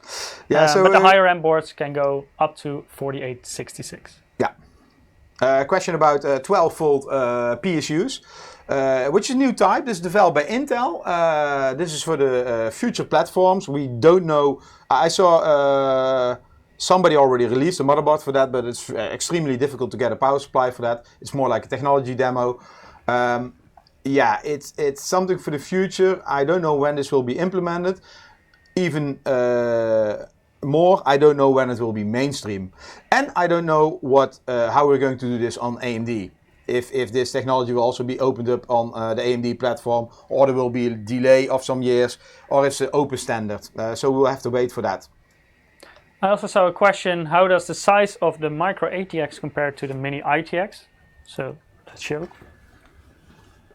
So mini ITX, micro ATX. Maybe put them on top of each other with the I/O shield. It's quite a difference. And then maybe ITX of ATX? Compared to micro ATX? Well, no, I mean compared to all 3 of them. I only have 2 hands. Well, you can do magic. Yeah, so basically the micro ATX and ATX are the same width, but the ATX is of course a little bit longer. Mike magic. So you have 3 extra slots on the bottom. And also if you compare the ATX to the mini ITX, then the mini ITX is a very cute little motherboard. Yeah, so also I see in a lot of forums a discussion about why do you still need ATX, because everything is on the motherboard, It really depends so much on how you use your computer. Yeah. I personally don't need ATX. I use mini ITX, and that's because I use one graphics card, I use one SSD. I don't use an external sound card or any other add-in cards in my computer. So for me, ITX is sufficient. But for other people, that's different. A good example is our streaming PC. We have slots to yes. I mean, we are still searching for more slots. Yeah, because we have like streaming cards, like capture cards extra in network, no, not extra network cards. Streaming cards, capture card, all those kind of stuff. Yes. Yeah. And we have a motherboard with dual LAN, which we also need for this setup. So yeah, it really depends on what you do with your computer. If you need ATX, micro ATX, or mini ITX. What about eATX? So extended ATX. No, normally you only see this on the high-end platforms. Yes. Basically, there are so many features on the motherboard that doesn't fit on normal ATX, and that's why they make it bigger. And normally it's to the right side, so to where the memory slots. Yeah. So extended ATX it's the same height as ATX, but always, it's wider. Yeah. And that's, for example, what you see on our godlike models. Of course, you cannot find those models on B550. So the largest model we have for B550 is ATX. But also on the high-end desktop platform, you often find extended ATX motherboards because there you need a very big VRM for example, the Threadripper CPUs or stuff like that. Is the giveaway worldwide? Yes. If you have a mailman running around in your country, the giveaway is worldwide. Is B550 more expensive than B450 Tomahawk? Yes. I mean, there is it's a new generation. Newer products are always more expensive. This also comes because of the high. Well, it has to do also with the components that you need. Yeah. Because to support PCI-express Gen 4, you need a higher quality PCB to get a better signal quality to be able to support. I think Gen 4 support is like $10 US at least. Yeah, maybe even a little bit more if you add everything together. Yeah. The VRM design is a little bit stronger on these, so they're also ready for future CPUs with many cores and threads. So yes, in general, B550 is slightly more expensive than B450. I want to do a question about audio chip because I see this probably the same guy already asking many times. What about audio chips? Any new audio chip? No, it depends on the model, which one is on there. But the higher end models have like the ALC 1220 or something like the ALC 1200. We depend on Realtek for this audio chip, and the ALC 1220 is still the top end model from Realtek. So nothing new there compared to other generations that we already have. Hey, Indonesian distributor, if you see this, please make the mini ITX model available. Yeah, smart.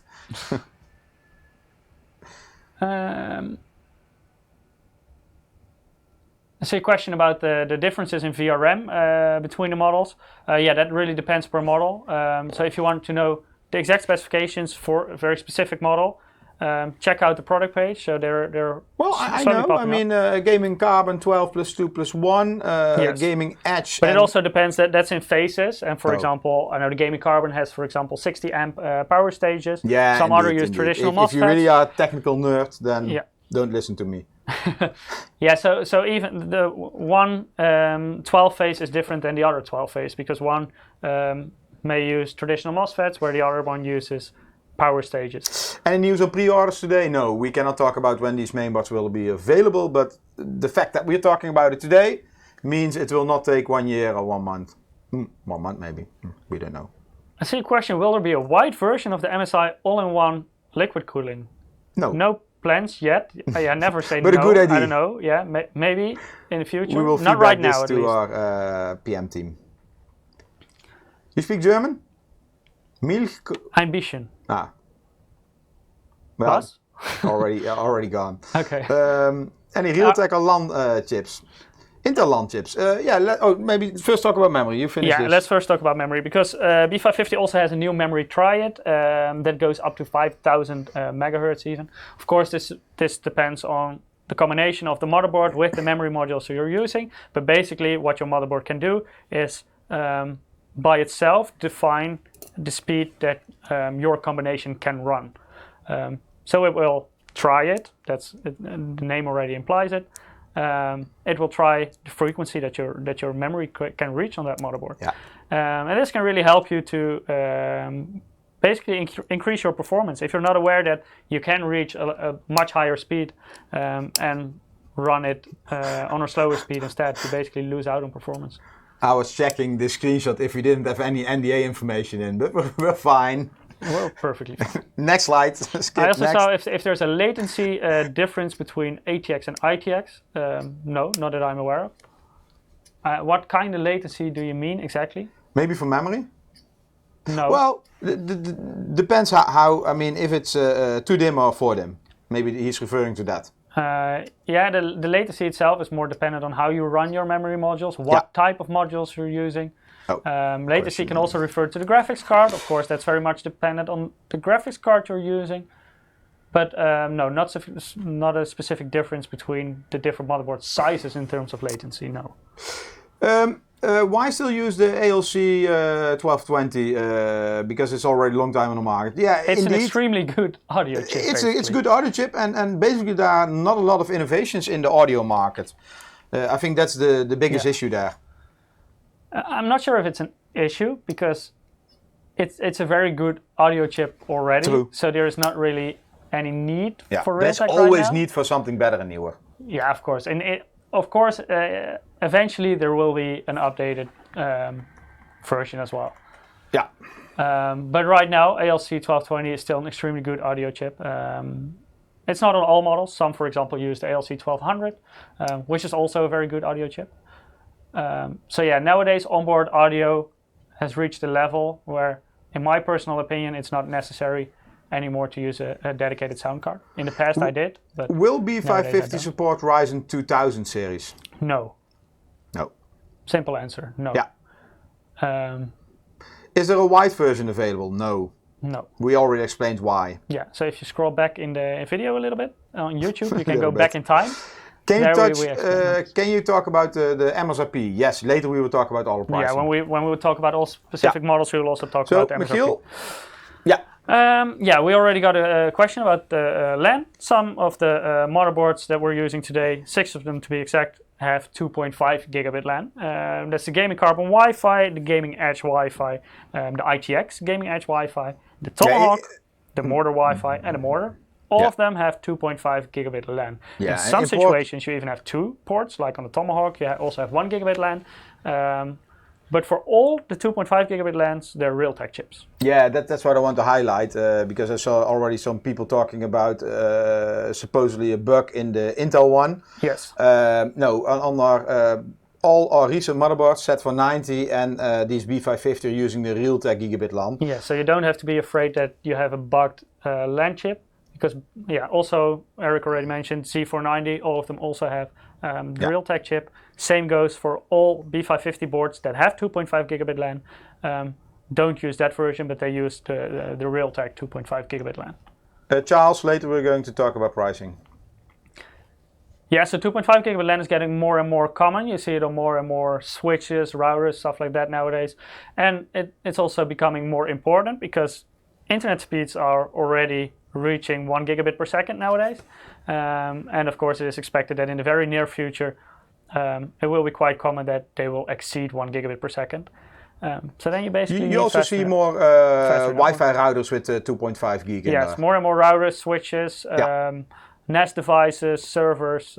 So will all these boards come with I/O shields?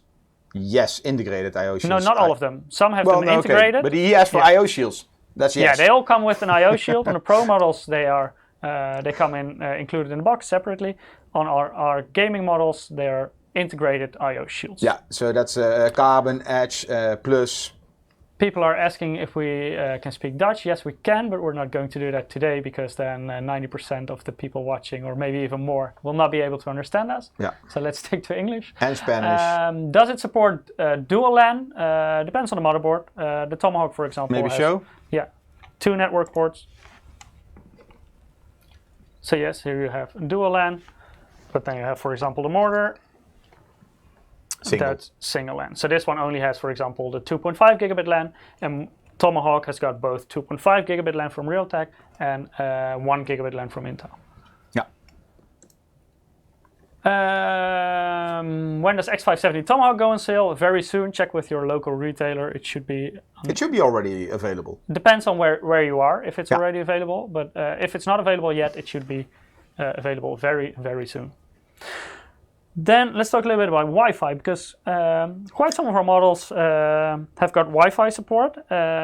And you see them on the right side, so it's the gaming Carbon, Edge, the gaming... yeah, we have more than 4 models that have Wi-Fi support, but these are the models that come with Intel Wi-Fi 6. Yes. So Wi-Fi 6 is basically what was previously known as Wi-Fi AX. So Wi-Fi 5 used to be Wi-Fi AC. And our more entry-level models, like in the Pro series, you also have a model with Wi-Fi. That one comes with Wi-Fi 5, so Wi-Fi AC. But all gaming models that have Wi-Fi have the Intel AX Wi-Fi chip, so Wi-Fi 6 support. Edwin is asking, our regular guest viewer is asking, does it support 10 gigabit speed? No. On these motherboards, no, there's no 10 gigabit LAN. Yeah, so the higher end models have 2.5 gigabit LAN, some models have 1 gigabit LAN, some models have both. Yeah. Let's see, so how about Wi-Fi 6 support? Yes, so that's available on 4 models, on the Gaming Carbon Wi-Fi, on the Gaming Edge Wi-Fi, the ATX model, the Gaming Edge Wi-Fi, the ITX model, and the B550M Mortar Wi-Fi. So all of them have Wi-Fi 6. And when comparing Wi-Fi 6 to Wi-Fi 5, you get a lot higher data transfer speeds, so around 3 times faster compared to Wi-Fi 5. But more importantly, especially for gamers, is that the latency is a lot lower. So with older Wi-Fi generations, you have a bigger chance of getting lag in your game than with Wi-Fi 6. Will Vermeer be supported? Chat is going so fast. We don't know. I mean, that's still probably a future NDA product, so we don't know at this moment.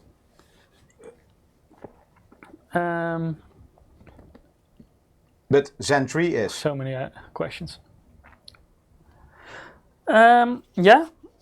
Is NVIDIA Link supported? So SLI? No. These motherboards don't come with SLI support. Are you sure? Yes. Yeah, you're sure. Yeah, you're correct. Okay. I'm very sure. Well, but again, like what I said, I mean, who still needs SLI? Well, whoever needed SLI. I mean, usually if you want to use SLI, the minimum graphics card you need nowadays for SLI is an RTX 2070 indeed. If you're going to buy 2 RTX 2070 cards, then you're probably not in the market for a B550 motherboard, but for a more high-end model. Yeah. Also to avoid any limitation in lanes and stuff like that. Yeah, so it doesn't really make sense to support SLI on B550. You guys should enable slow mode on the chat. Yeah, that's a good option for next week.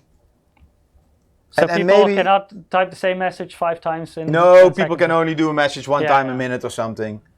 Maybe I can, or no, I cannot. You continue, Michiel. People are asking how long the warranty on these boards. Depends on your region, I believe. I think in Europe it's 2 years, I would say, from top of my head. But please check with your local retailer, because this can depend on a region.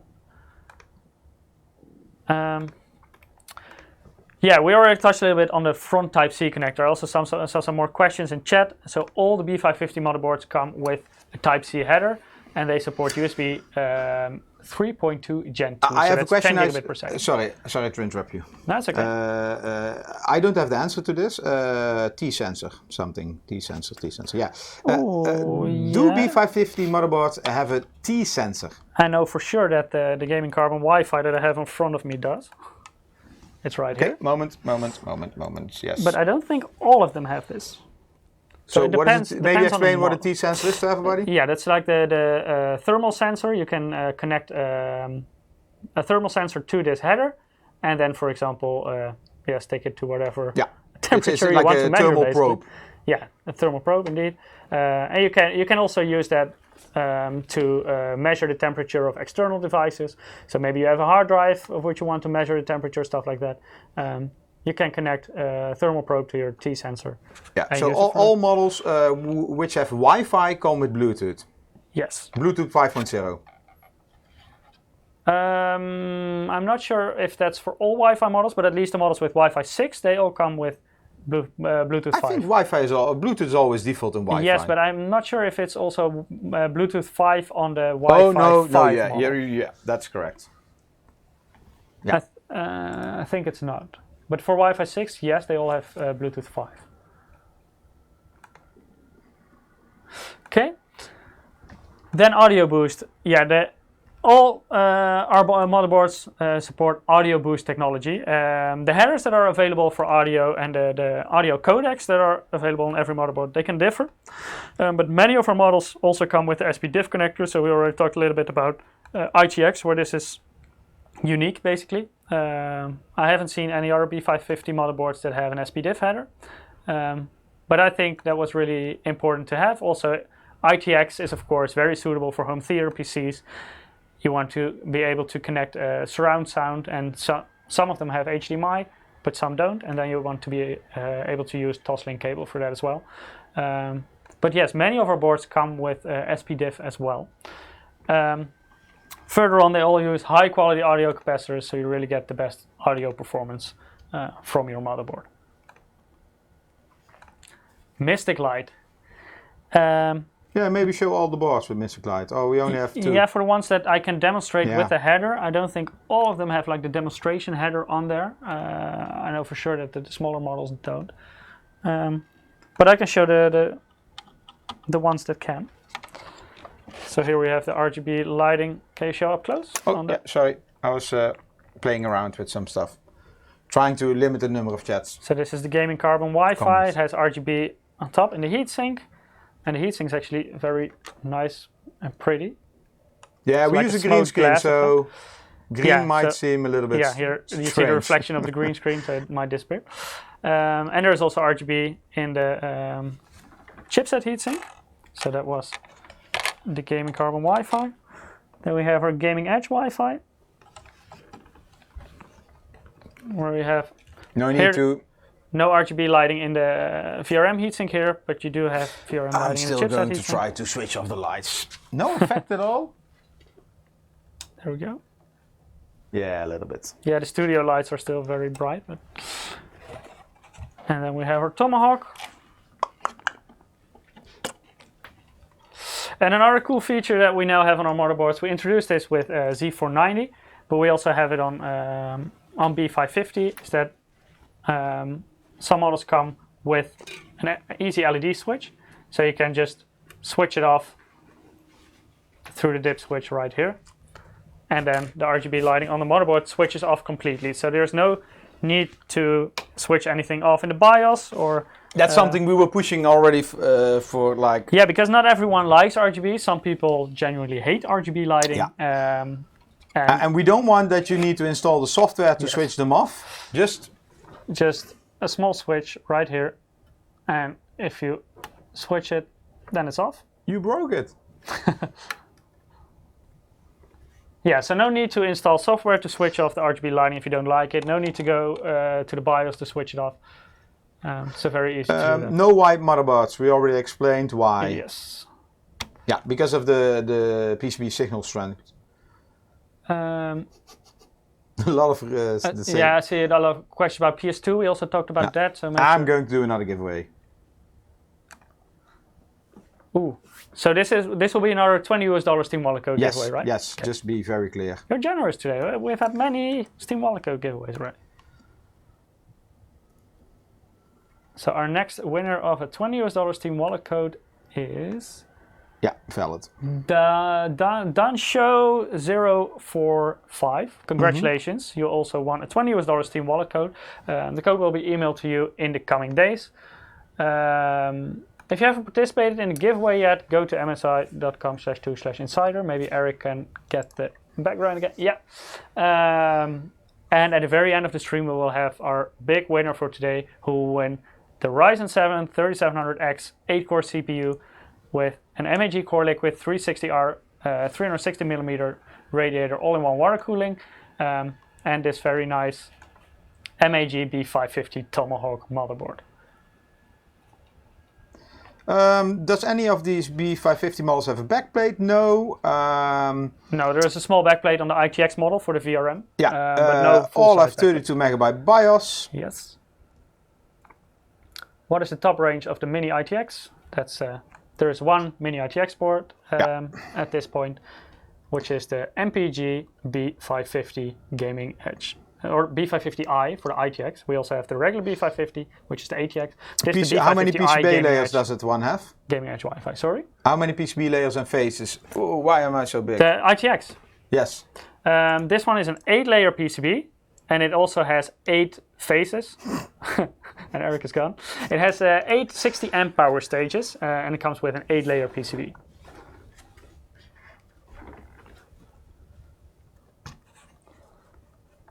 Okay. Can you continue the chat? The chat? Yeah, the chat is stuck. Oh, yeah. It's stuck for a reason. Too many. Yeah, it's going fast. Do they support NVIDIA cards like the 2080 Ti on B550? Yes, you can use the 2080 Ti on B550, no problem. Oh. Can it run GTX 1650 Super? Yes. You can perfectly use an NVIDIA graphics card on an AMD we need to hurry because we also problem. want to talk about... Let's first talk about the Rgb headers, because we talked about the Rgb lighting on the motherboard itself, but the motherboards also, all of them come with Rgb headers if you want to use additional Rgb components. It can also be third-party components like fans, LED strips, whatever you like, water blocks. So we have many Rgb headers on our motherboards. For example, the Gaming Carbon Wi-Fi has got 2 regular Rgb headers, one right here and one at the top somewhere. Let me find it.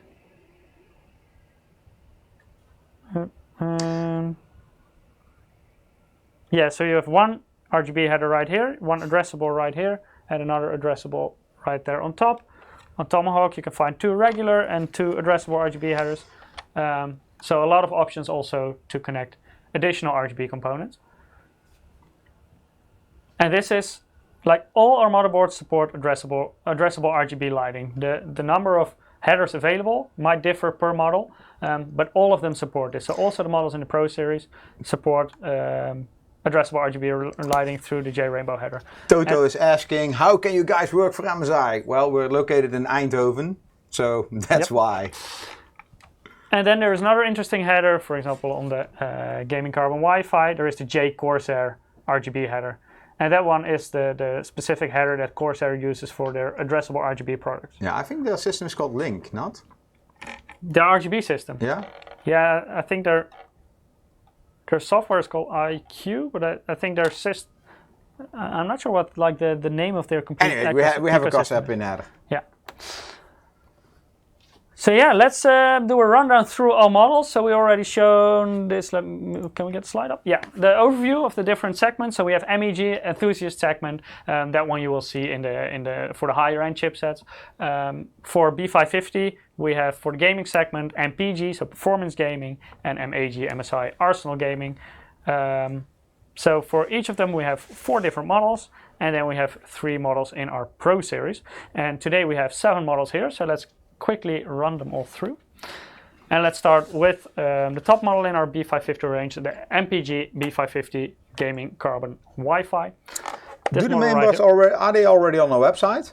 I think most of them are. Not all. Sure. Not all. Because we don't have a photo even, or a sample. Yeah, depends on the models. For some, yes, but these motherboards are not on the market yet. So we're preparing everything, so we also have the Erasmus, the other ones up as soon as possible. Well, not the one you are talking about. Yes, Mike. Yeah, so this one comes with a 12-phase VRM with 60 amp power stages. You have the full aluminum VRM heatsink, 2.5 gigabit LAN, as well as Intel Wi-Fi 6 connectivity, pre-installed IO Shield. Right here you have the front Type-C header, which you can find on all our B550 motherboards. Comes with Mystic Light You need RGB. to watch out a little bit with the camera. Yeah, I'm shaking a little bit with the table, I think. It comes with 2 M.2 slots, of which one can support PCI-express Gen 4. It has a 6-layer PCB with 2-ounce copper. So yeah, that's the Gaming Carbon. Let me also grab the price, because I have the price list right here. Oh, and can you show Shakira? I think you have it over there, right? Yes, I'm using it as a table right now. Somebody's asking how big is Shakira, and I was Shakira like, case. You have it, yeah. You always say Shakira, like the singer. I love her. Yeah, it's quite big. But this is the 500X. This is the 500X indeed. Yeah. So this guy was lucky. It's next to your desk. And now my back hurts because this is an extended ATX case, so it's quite heavy. It's quite large. Yeah, so the gaming carbon Wi-Fi comes in at $219 US MSRP, so that's excluding VAT. Again? And in euros, it's $249, but that's including VAT. This is just an MSRP, so prices may differ in your region. It's also dependent on the VAT in your country. So make sure to check for the exact price with your local retailer once it is available. Then let's continue to our next model, which is... What are you First ball is helping. Shut up our price! He's nice. Okay, so let's continue with the MPG B550 Gaming Edge Wi-Fi. This model comes with a 10-phase VRM design. Also uses 60 amp power stages. We have the extended heatsink design, so this is all aluminum, integrated IO shield, 2.5 gigabit LAN from Realtek, as well as Intel Wi-Fi 6. Also comes with, of course, the flash BIOS button right there. Then we have RGB lighting in the heatsink cooling, the chipset heatsink. We have two M.2 slots right here. Of which the primary one has M.2 Shield Frozzer on there. And the primary one is, of course, the PCI-express Gen 4 M.2 slot. Like our other motherboards, on B550 we have front Type-C header. And this is also a 6-layer PCB motherboard with 2-ounce copper. And then, of course, people are curious about the price, so let me grab the price list again. So the price for this model is... Which model? Maybe repeat. Yeah, the one... Oh, yeah, you took the slide down. The MPG B550 Gaming Edge Wi-Fi. And the price is $189 US MSRP, that's without VAT. In euros, including VAT, it's 209 euros.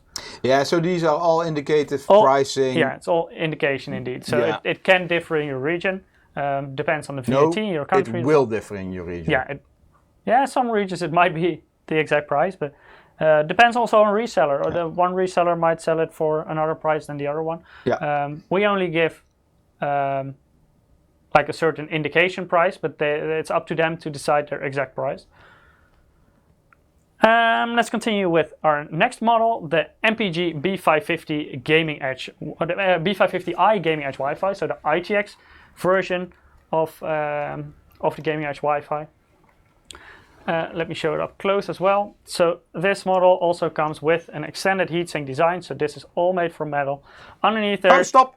Oh. That's not for Mini ITX. No, that's not enough for Mini ITX. Yeah, you told me, I Erik. promised to provide more information about Mini ITX. But, okay. So this comes with a direct 8-phase VRM design with 60 amp power stages. How many motherboards do have a 90-degree 24-pin? None. None. 0. Yep.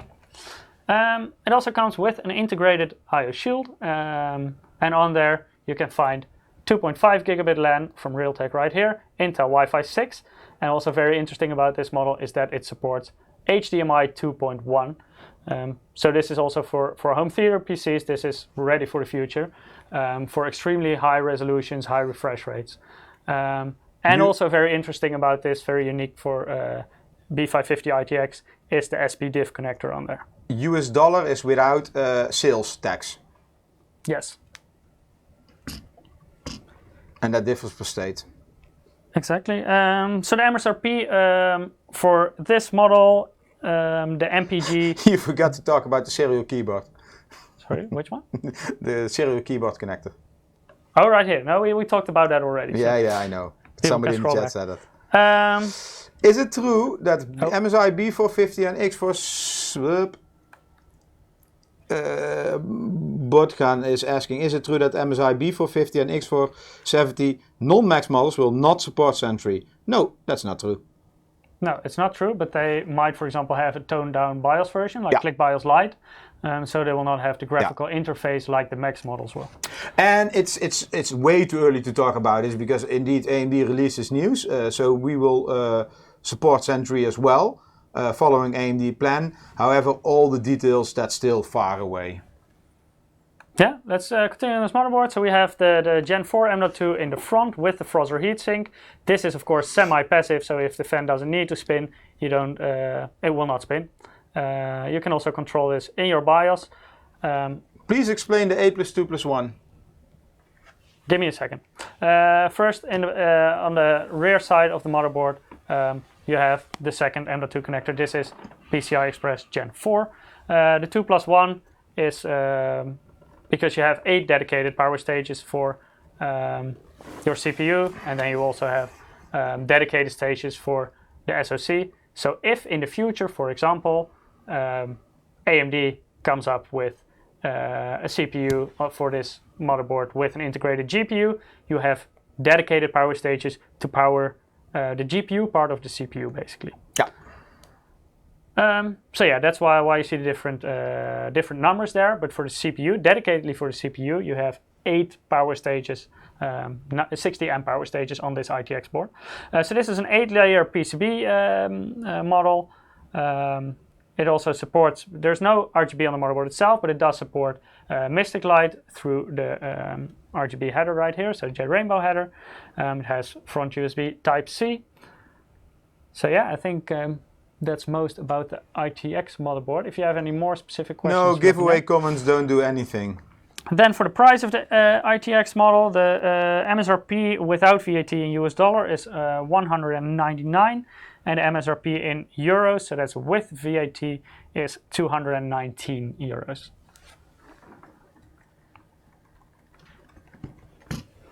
Then let's continue with our next board. Yes, Tudor. The release date is indeed under NDA. Can you show the slide, Eric? Oh, yeah. So the next one is the MAG B550 Tomahawk, and I saw many people also talking about this. Tomahawk is traditionally a very popular model in our lineup. Amongst all chipsets, basically, it was also an extremely popular model on B450. I think because Tomahawk also, I mean, there are a lot of nice models, but this has a good feature set, performance price. Strong VRM. Yeah, exactly that. Yeah. So yeah, a lot of people are usually waiting for Tomahawk models. So let me show it up close. And this is the model that you can win today. So if you haven't participated in the giveaway yet, go to msi.com/2/insider, because you can win this motherboard with a Ryzen 7 3700X CPU. Maybe show the box. Right here. And the broken water cooling. Yeah, that's a bit too big, so maybe you can show it in the other camera view. Oh yeah. Because it's a 360mm model, but you can also win the MAG Core Liquid 360R. So very nice combination here. So make sure to participate. As for the MAG B550 Tomahawk, we of course have the extended heatsink design, completely made from metal. Underneath there is a 10-phase VRM with also 60 amp power stages. So strong VRM design on this motherboard as well. On the I/O, we see the integrated I/O shield, the flash BIOS button. This one has 2 LAN connectors, so 1 gigabit LAN and also 2.5 gigabit LAN, which is powered by a Realtek controller. Further on we see SPDIF connector, both HDMI and DisplayPort. On the motherboard itself, further on we have 2 M.2 slots. The primary one is Gen 4 one, this is Gen 3 one. Both of them support M.2 shield Frozr, so the cooling on top of it. It also comes with the front Type-C header. It has Mystic Light underneath the chipset cooling, and also has 4 additional headers for additional RGB components. And this model also comes with a 6-layer PCB. The question about support of RAID 5 and 6. In the future, we don't know. I mean, this depends on the chipset functionality of AMD, but this is a mainstream chipset, so And something like RAID 5 and 6 is more for the high-end platforms. But yeah, for the exact RAID support, make sure to check out the product pages when they're online. There you can find for each model, because there might be differences in between different models. Yeah, but RAID 5 and 6, that's not for this that's platform. quite unique. So I wouldn't say that those are supported. Usually like RAID 0, RAID 1, you will find on most models. Just a bunch of drives, yeah, those kind of things, yeah. And then, of course, the question that many people have been asking in chat, what is the price for the B550 Tomahawk? So the MSI B550 Tomahawk will come in at $179 US MSRP without VAT, or 199 euros including VAT, which is, of course, the MSRP. So the actual price may differ in your region. Then let's take a look at our mortar models. We have two of them. So we have the MSI B550M mortar Wi-Fi with the silver heatsink right here. And then we have the... Can you maybe turn it around a little bit? It looks like white, but it's not, right? Yeah, it's more silver. It's maybe hard to see. Yeah. In real life, it's silver. And then right here we have our MSI. We need to give you a bigger desk. I definitely need a bigger desk. If we release so many motherboards, I need two desks, I think. And then for this is the MSI B550M mortar. So this is the model without Wi-Fi, and it comes with black heatsink design. Except for Wi-Fi, these two models are identical. So both of them will come with an 8-phase VRM with 60 amp power stages. You have the extended heatsink design, completely made from metal, integrated I/O shield. On this model, you can see that there are no Wi-Fi antenna spots, because this is the one without Wi-Fi. On the other one, of course, you have them. Further on, so you have the Intel Wi-Fi 6. Further on, you have Realtek 2.5 gigabit LAN. It also supports SPDIF right there on the audio side. It comes with front USB Type-C. It has two M.2 slots. One is covered by M.2 Shield Frozr, so that's the Gen 4 slot, and this is another PCI-express Gen 3 M.2 slot. It supports addressable Rgb lighting through the header. It has two J-Rainbow headers on these models. Yeah, so let me know if you have any questions. Okay. Michiel? Yeah. Okay. Oh man, chat's going so fast. I see many people asking about the price. Let me grab my list. So the price for, because now we mentioned two models, for the regular MSI B550M mortar, the MSRP will be $159 US without VAT, and 179 euros including VAT. And for the version with Wi-Fi, it's $169 US excluding VAT, and 189 euros including VAT. So what's the price gap for Wi-Fi? $10 US slash 10 euros. That's cheap. We had a question like 2 hours ago about for this. Wi-Fi 6. Yeah, it depends a bit. If you never intend to use Wi-Fi, why spend the extra 10 euros or $10? I'm not a Wi-Fi user. I'm always asking myself, why do people want Wi-Fi? But yeah. So yeah, it's up to you to decide which one you like most. And of course, maybe you want to have the silver heatsinks, then it could also be worth to buy the Wi-Fi version instead of the regular version. Will MSI make SSDs? No plan yet. I see some questions about what CPU headers it have on the mortar boards. It's a single 8-pin power connector for the CPU. That's not the case for all models. So for example, on the Tomahawk also has single 8-pin, but here we have the gaming carbon Wi-Fi. This one has 8+4, for example. So it differs per model, but most of them have a single 8-pin CPU power connector.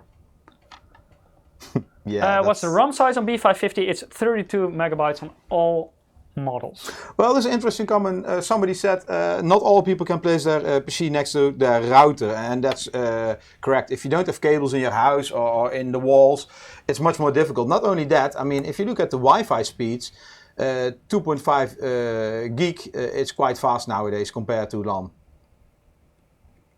Yeah, I also see I want Wi-Fi because I'm a student and I live in someone else's apartment without direct internet connection. Yes, in those situations, Wi-Fi can of course be very useful, and especially if you want to game, then Wi-Fi 6 offers significant much better than benefit. Wi-Fi 5. Especially the latency from Wi-Fi 6, but also data transfer speed is much better than Wi-Fi 5. Yeah. Somebody, why is B550 more expensive probably than X570? Not really. I think if you look at X570, it's already longer on the market, so there's more price competition on that. B550 should be cheaper. And in the beginning, of course, there will be some overlap. But later on, if there's enough volume in the market, pricing will go down. There will be sales actions, rebates, etc. So yeah, I think in the end it will be cheaper. And also B450, I expect this to drop in price. I also saw a question about the audio codec on the B550 Tomahawk. That's the ALC 1200. Oh, you checked it on your sheet, right? I did check that on my cheat sheet. sheet. Just checking. Just double checking to make sure I don't give the wrong information. No. I said just double checking that you don't know everything. Yeah. No. I don't know all of it. Okay, yeah, good, not yet. But as soon as this is on the market, I know everything by head usually. People are asking for the price of the B550 Tomahawk. Let me reopen my overview. So for the Tomahawk, it's $179 without VAT, €199 including VAT. But this is only the MSRP. The actual price in the shop might differ. Yeah. What's the supported RAM speed? It differs per model. Has to do also with, for example, the number of layers that the PCB has. So make sure to check the product page, but it varies from 4,200 megahertz all the way up to 4,866 megahertz. Some people are asking for the price of the mortars again. So the one without Wi-Fi, $159, €179 with VAT. Or for the model with Wi-Fi, $169 without VAT. Or €189 with VAT. Yeah, it's a problem. We prepared a nice slide with the pricing information, but we didn't know if we could show this. But in the beginning of the live stream, AMD texted us that we can. But yeah, we didn't include the slide. Yeah, so that's why we mention it instead of showing. I saw another question about the Tomahawk. Does it support Bluetooth 5.0? No, the Tomahawk comes without Wi-Fi and also automatically comes without Bluetooth because of that, because it's integrated in the same module. Okay, let's go. I see a question. What's the B550-A Pro price? Let's first talk about the model because that's actually the next one in line. So right here. So this is the B550-A Pro.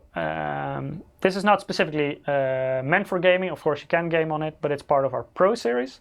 It comes with, of course, Gen 4, like the gaming model, so also on the primary PCI-express slot, as well as the primary M.2 slot. We have extended heatsink cooling with a 10-phase VRM design. On this motherboard, you don't have the integrated I/O shield, which you can find on all gaming models, but not on the Pro model. Check out this extended heatsink. I mean, you see you can see the cuts in there, the fins in there. Maybe from let me from the bottom side like this. Yeah, so you can see that there are fins. This is to increase the surface area of the heatsink for better heat dissipation. Also on top. A lot of fins, and this really helps to dissipate heat. Yeah.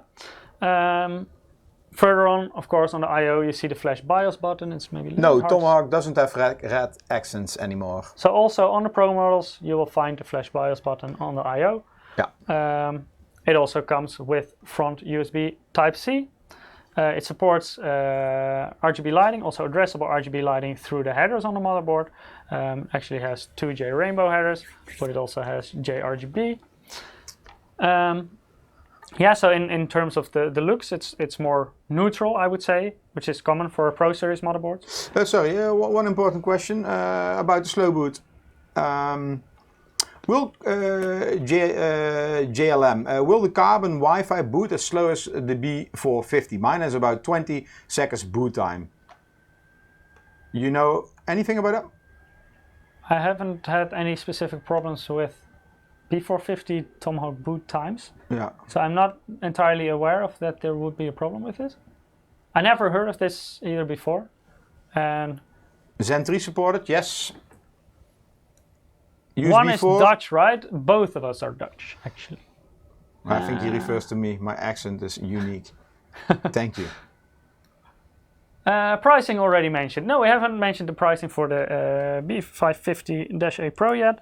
So that one comes in at $139 US, excluding VAT, or 155 euros, including VAT. What about USB 4? USB 4 is part of Thunderbolt, and that will be something for the future. And I don't know when, if that will be 2020 or 2021. But Intel is already talking about it. They pre-announced it. Yeah, so let's wait and see. But it's going to be 40 gigabits per second. People are asking what is better for cooling, air or water for your CPU. Depends on the CPU. Yeah, it depends on the CPU. And on the platform. But also on what kind of water cooling and what kind of air cooler you use. You can use a huge air cooler that can be stronger than, for example, water cooler with a small radiator. Yeah. But for example, the model that I have right here in front of me, the Core Liquid 360R, that one has a 360 millimeter radiator. And those will generally cool better than even the largest air coolers. But of course, air coolers, especially top-down air coolers, have the benefit that they help to cool your VRM. And that's not the case with all-in-one water cooling. Will there be any DTX? So that's no? No. But can you maybe comment on DTX? Yes. DTX is like ITX, but with an additional slot underneath. So maybe we can show up close. So if you have this size, DTX would be like that, basically. Yeah. But it's highly incompatible. Yeah, that's the main problem indeed I have with DTX, because there are a lot of cases available for ITX nowadays, but not so many for DTX. And in many of the popular ITX cases, and also the really small ones especially, there is no support for mini DTX motherboards. And it took a lot of work and effort to fit all the features that you can find on this little motherboard. But our engineers managed to get it all on mini ITX, so why go for DTX instead if we are able to fit it all on mini ITX? So that's the reason why no DTX but ITX. I see several times questions about DDR5. I also see this in the forums on the internet. Yeah, I mean DDR5 is coming, and probably DDR6 and 7 as well. I mean it's logical in our line of business. The question is, when will this come? I think DDR5 is still some years out. And then when is it affordable? Because there is always a crossover that DDR4 will be cheaper than DDR5, and you at that moment need to make a decision. Will I go buy a platform which can do DDR4 and have cheap memory, but I know I cannot upgrade it in 2 or 3 years later?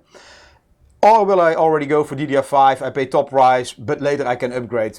But maybe they change the CPU socket or they have PCI-express Gen 5. So some in the past, like X38, X48, I believe, like many years ago. That's a long time ago. Yeah, that's how old I am.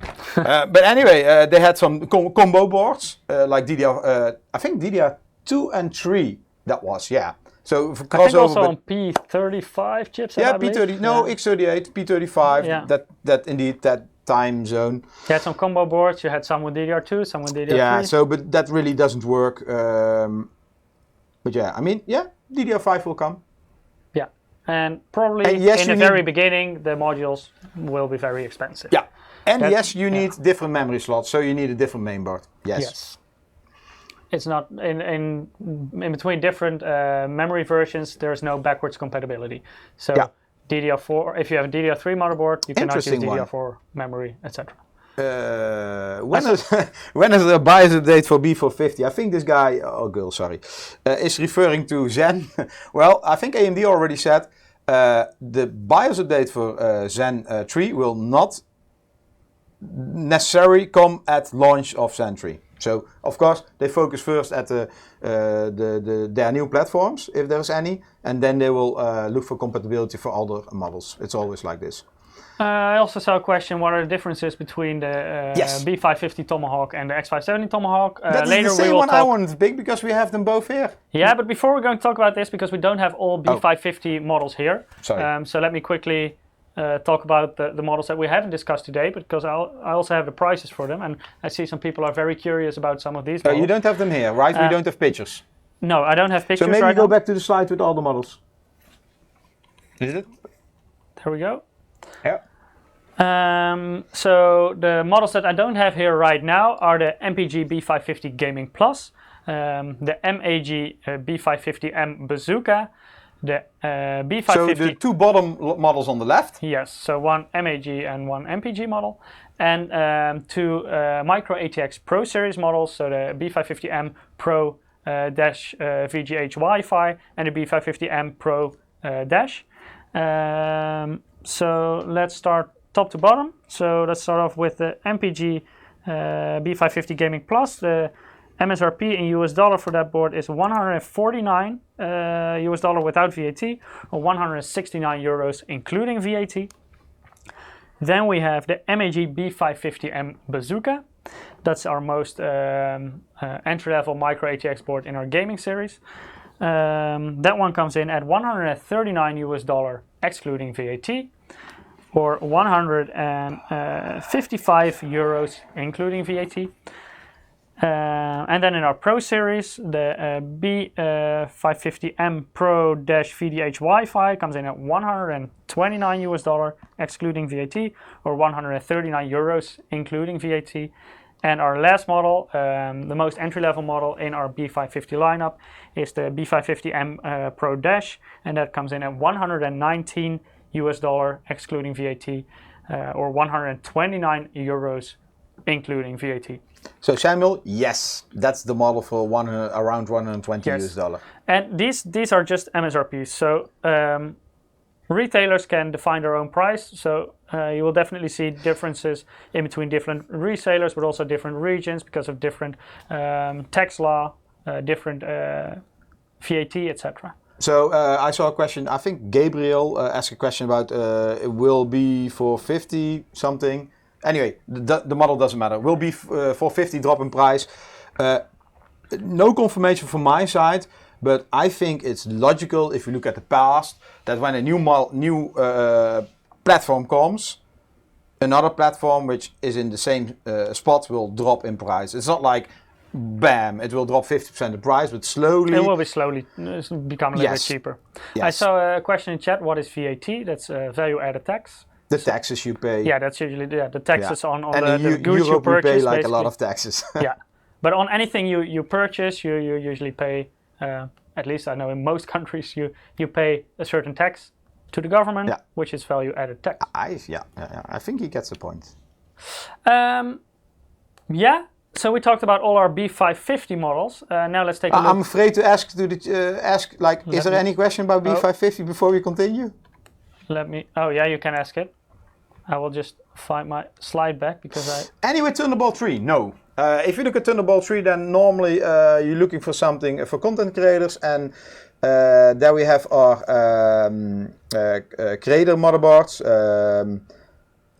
and yeah, then you're looking at the more high-end platform like TRX40. If you open the slide already, people can already sneak peek at the X570 Tomahawk. You have the board here. Why show this? Yeah, but while you do your story, continue. Finished.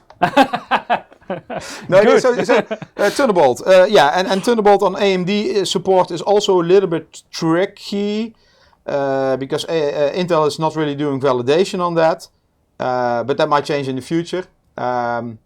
So yeah, and yeah, I think it's also logical with the USB 4.0 that this will be validated.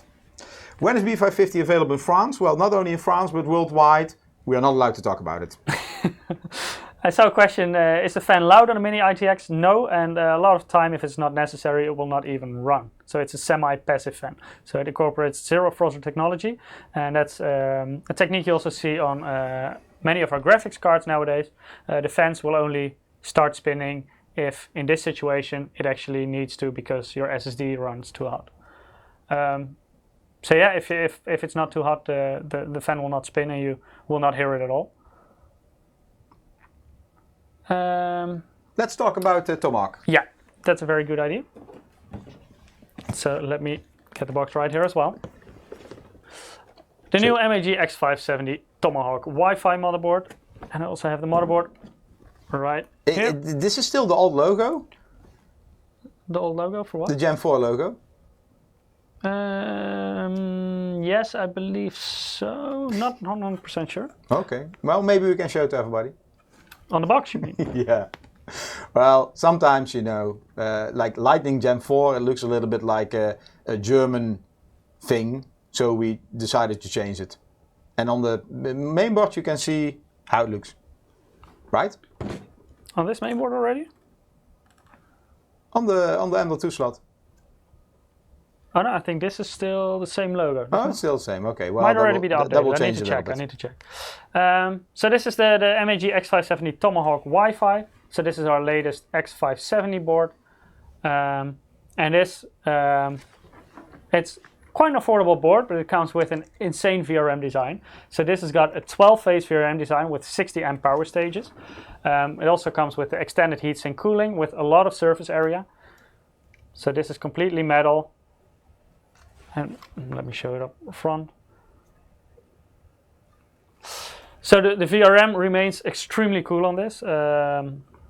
There are already several reviews of this motherboard online, so make sure to check them out if you want to learn more about this motherboard and also how it compares to other models. Yes, X570 Tomahawk is already on the market Yes. in most countries. In most countries, yeah.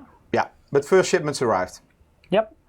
Yeah, so it comes with extended heatsink VRM cooling. It has two Lightning M.2 slots. So VRM sealed in a hot box. Don't worry about that. This is for X570. This is one of the best VRMs on the market. this is really, and especially at this price point, there are even stronger VRMs than this one. But at this price point, this is the best VRM you can get. So it has two Lightning M.2 slots. So in this situation, it's X470. So you also have Gen 4 on the secondary slot. That's a difference compared to, for example, the B550 models that we've shown today. Here you can see the Frozr heatsink with the fan. It's a semi-passive fan, so it will only start spinning if it actually needs to. If the chipset is cold enough, the fan will be completely passive. Further on, it has 2.5 gigabit LAN. Based on a Realtek chip right here. It comes with Wi-Fi, Intel Wi-Fi 6, previously known as Wi-Fi AX. It has Mystic Light support, and maybe we can demonstrate it. Do I have a header for that one? No, I don't have a demonstration header on this board, but I can tell you that it also comes with RGB lighting on the back of the motherboard. So right here. Okay. Can you show them side by side? Yeah, the B550 and X570, you mean? Yeah, of course. That's the only two you have. I have many more motherboards, but it's a little bit hard to get it. Yeah. So here you see the differences. Of course, the one with the fan is the X570. This is the B550. Give us a hint before for the release date. It's before my birthday. Haha. Yeah, so let me quickly finish on this model. It also comes with the front USB 3.2 Gen 2, so 10 gigabit per second header. And that's not available on all X570 motherboards. So if you're looking for that feature, then definitely the Tomahawk is an interesting option. Yeah, so it should be available very soon. It comes in at, I believe from the top of my head, $209 or $219 US MSRP without VAT, or $229 or $239. Let me quickly check. 229 euros including VAT MSRP. Can you scroll up a little bit? I saw a question about Yeah, it's going crazy.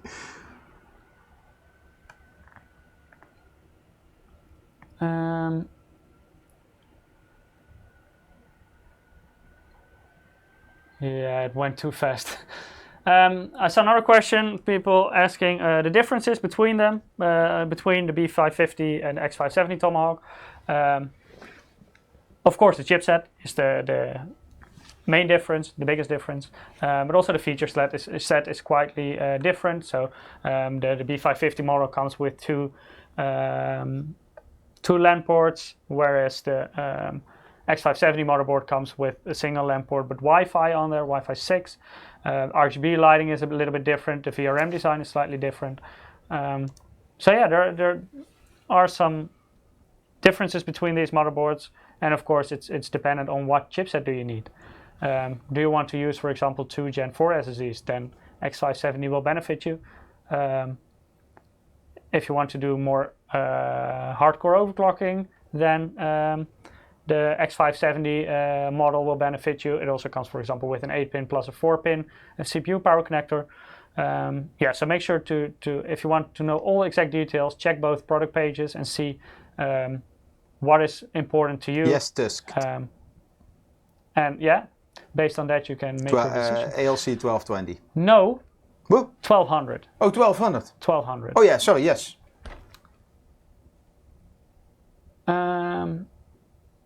Yeah, so the both models come with the ALC 1200. What's the highest XMP profile on X? Ooh, that's a difficult question. Oh, I don't know that from the top of my head. I know for B550 the but highest one is 4866. if you go to the MSI website, yeah. You can find this, because we do a lot of memory validation. You can find this in the memory QVL, qualified vendor list. Will there be a B550 with Wi-Fi? Yes. A lot of models. Five models, and 4 of them. Just go to YouTube 6. And watch this live stream. You will find out. X570 Tomahawk will be released before B550, right? Yes, because B550 or X570 Tomahawk is already released, and it should be available in most regions by now, and otherwise it should be available very soon. Does it support Ryzen 5 and Ryzen 9 also? Yes. TechieB is asking, can you comment on the OC capability of the Mini ITX? Well, no. Yeah, well, I can. It has an 8-phase 60 amp VRM But you cannot talk about performance, you know, right? Yeah, I know. But I can say that it will be able to run even an overclocked Ryzen 9. The main challenge with this will, of course, be your cooling. Because in an ITX case, cooling is a way bigger challenge than in a bigger case. So yes, you can overclock with it, but make sure you have sufficient cooling for it. And it can run even a 16-core CPU. You can run it on the B550 Mini ITX model, no problem. Okay. Any other information you have for us? Yes, that we will draw a winner for our big giveaway. Yeah. It's time to give away that 3700X, the Core Liquid 360R, and the B550 Tomahawk. Carlos, yes, I believe it should also be available in the US. Maybe check on Newegg. Oh, chat will explode. Now they know that we're going to draw our big winner for today. Yes, so... Are you guys ready for our big winner? So our final winner for today, but by far the biggest winner. Yes, maybe show what he will get. Okay, this person. I will draw the winner meanwhile. Okay, this person that Eric is drawing right now will win a Ryzen 7 3700X 8-core CPU, so 8 cores, 16 threads. That person will also win the MSI B550 Tomahawk motherboard. And last but not least, that person will also win the all-new, let me pick it up, there we go, the all-new MAG Core Liquid 360R water cooling with a 360mm radiator. If you want to know more about this water cooling, check the live stream last week. Yeah, last week we did. You destroyed it. I destroyed the 240mm one, not this one. But you will also win this water cooling, and 360 on a 3700X is overkill. But of course, with B550 and a 3700X, you can also overclock. The name is on the screen. Ooh, we have a winner. Yes. Can we show chat? Because I want to see them go crazy. Our big winner for today, the nickname is Pedro. Congratulations, you won the Ryzen 7 3700X CPU, the MAG B550 Tomahawk motherboard, as well as the MAG Core Liquid 360R water cooling. Congratulations, Pedro. I said somebody, it's me. I saw 5 people commenting it's me.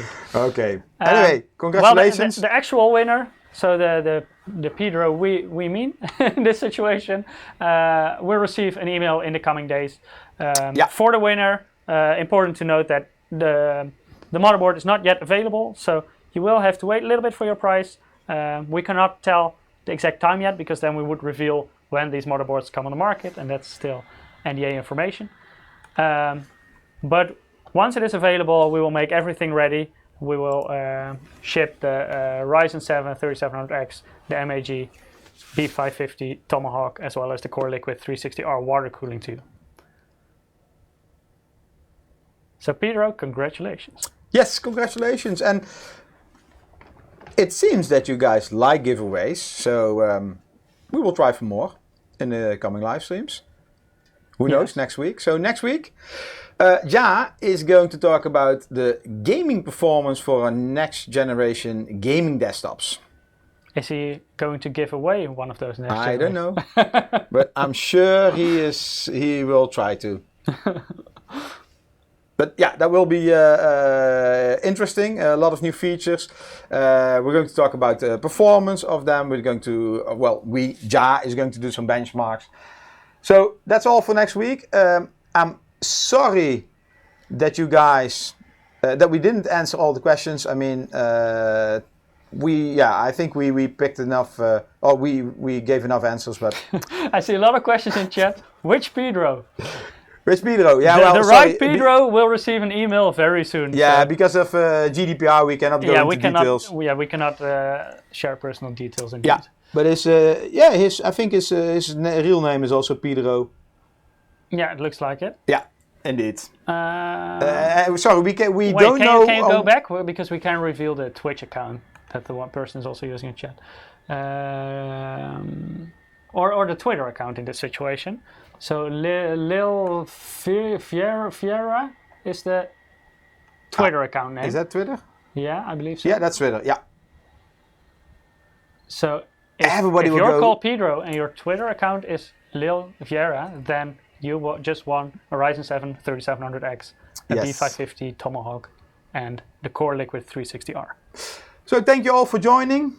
We hope you had a good time and we answered most of your questions. People are asking for more Steam codes. Next week, for sure, there will be new $20 Steam wallet codes. I will just do another Steam code. Another Steam? Why not? Okay.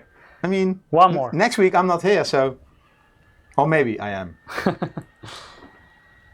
Eric is generous today in Steam codes. You gave away many Steam codes today. The last weeks I'm generous. You're going to send them all out, right? Yeah, so... one more Steam code for today. Yeah, and this is Steam code. So this is Insane625. Congratulations with your Steam wallet code. Voucher, whatever. Okay, anyway. That was really the last giveaway for today. Thank you all for watching. Yeah, make sure to be here again next week. Same time, same place. And same place, Facebook, YouTube, Mixer, Twitter. Wherever you like Twitch, to watch best. Whatever you like. Bye-bye. Bye-bye.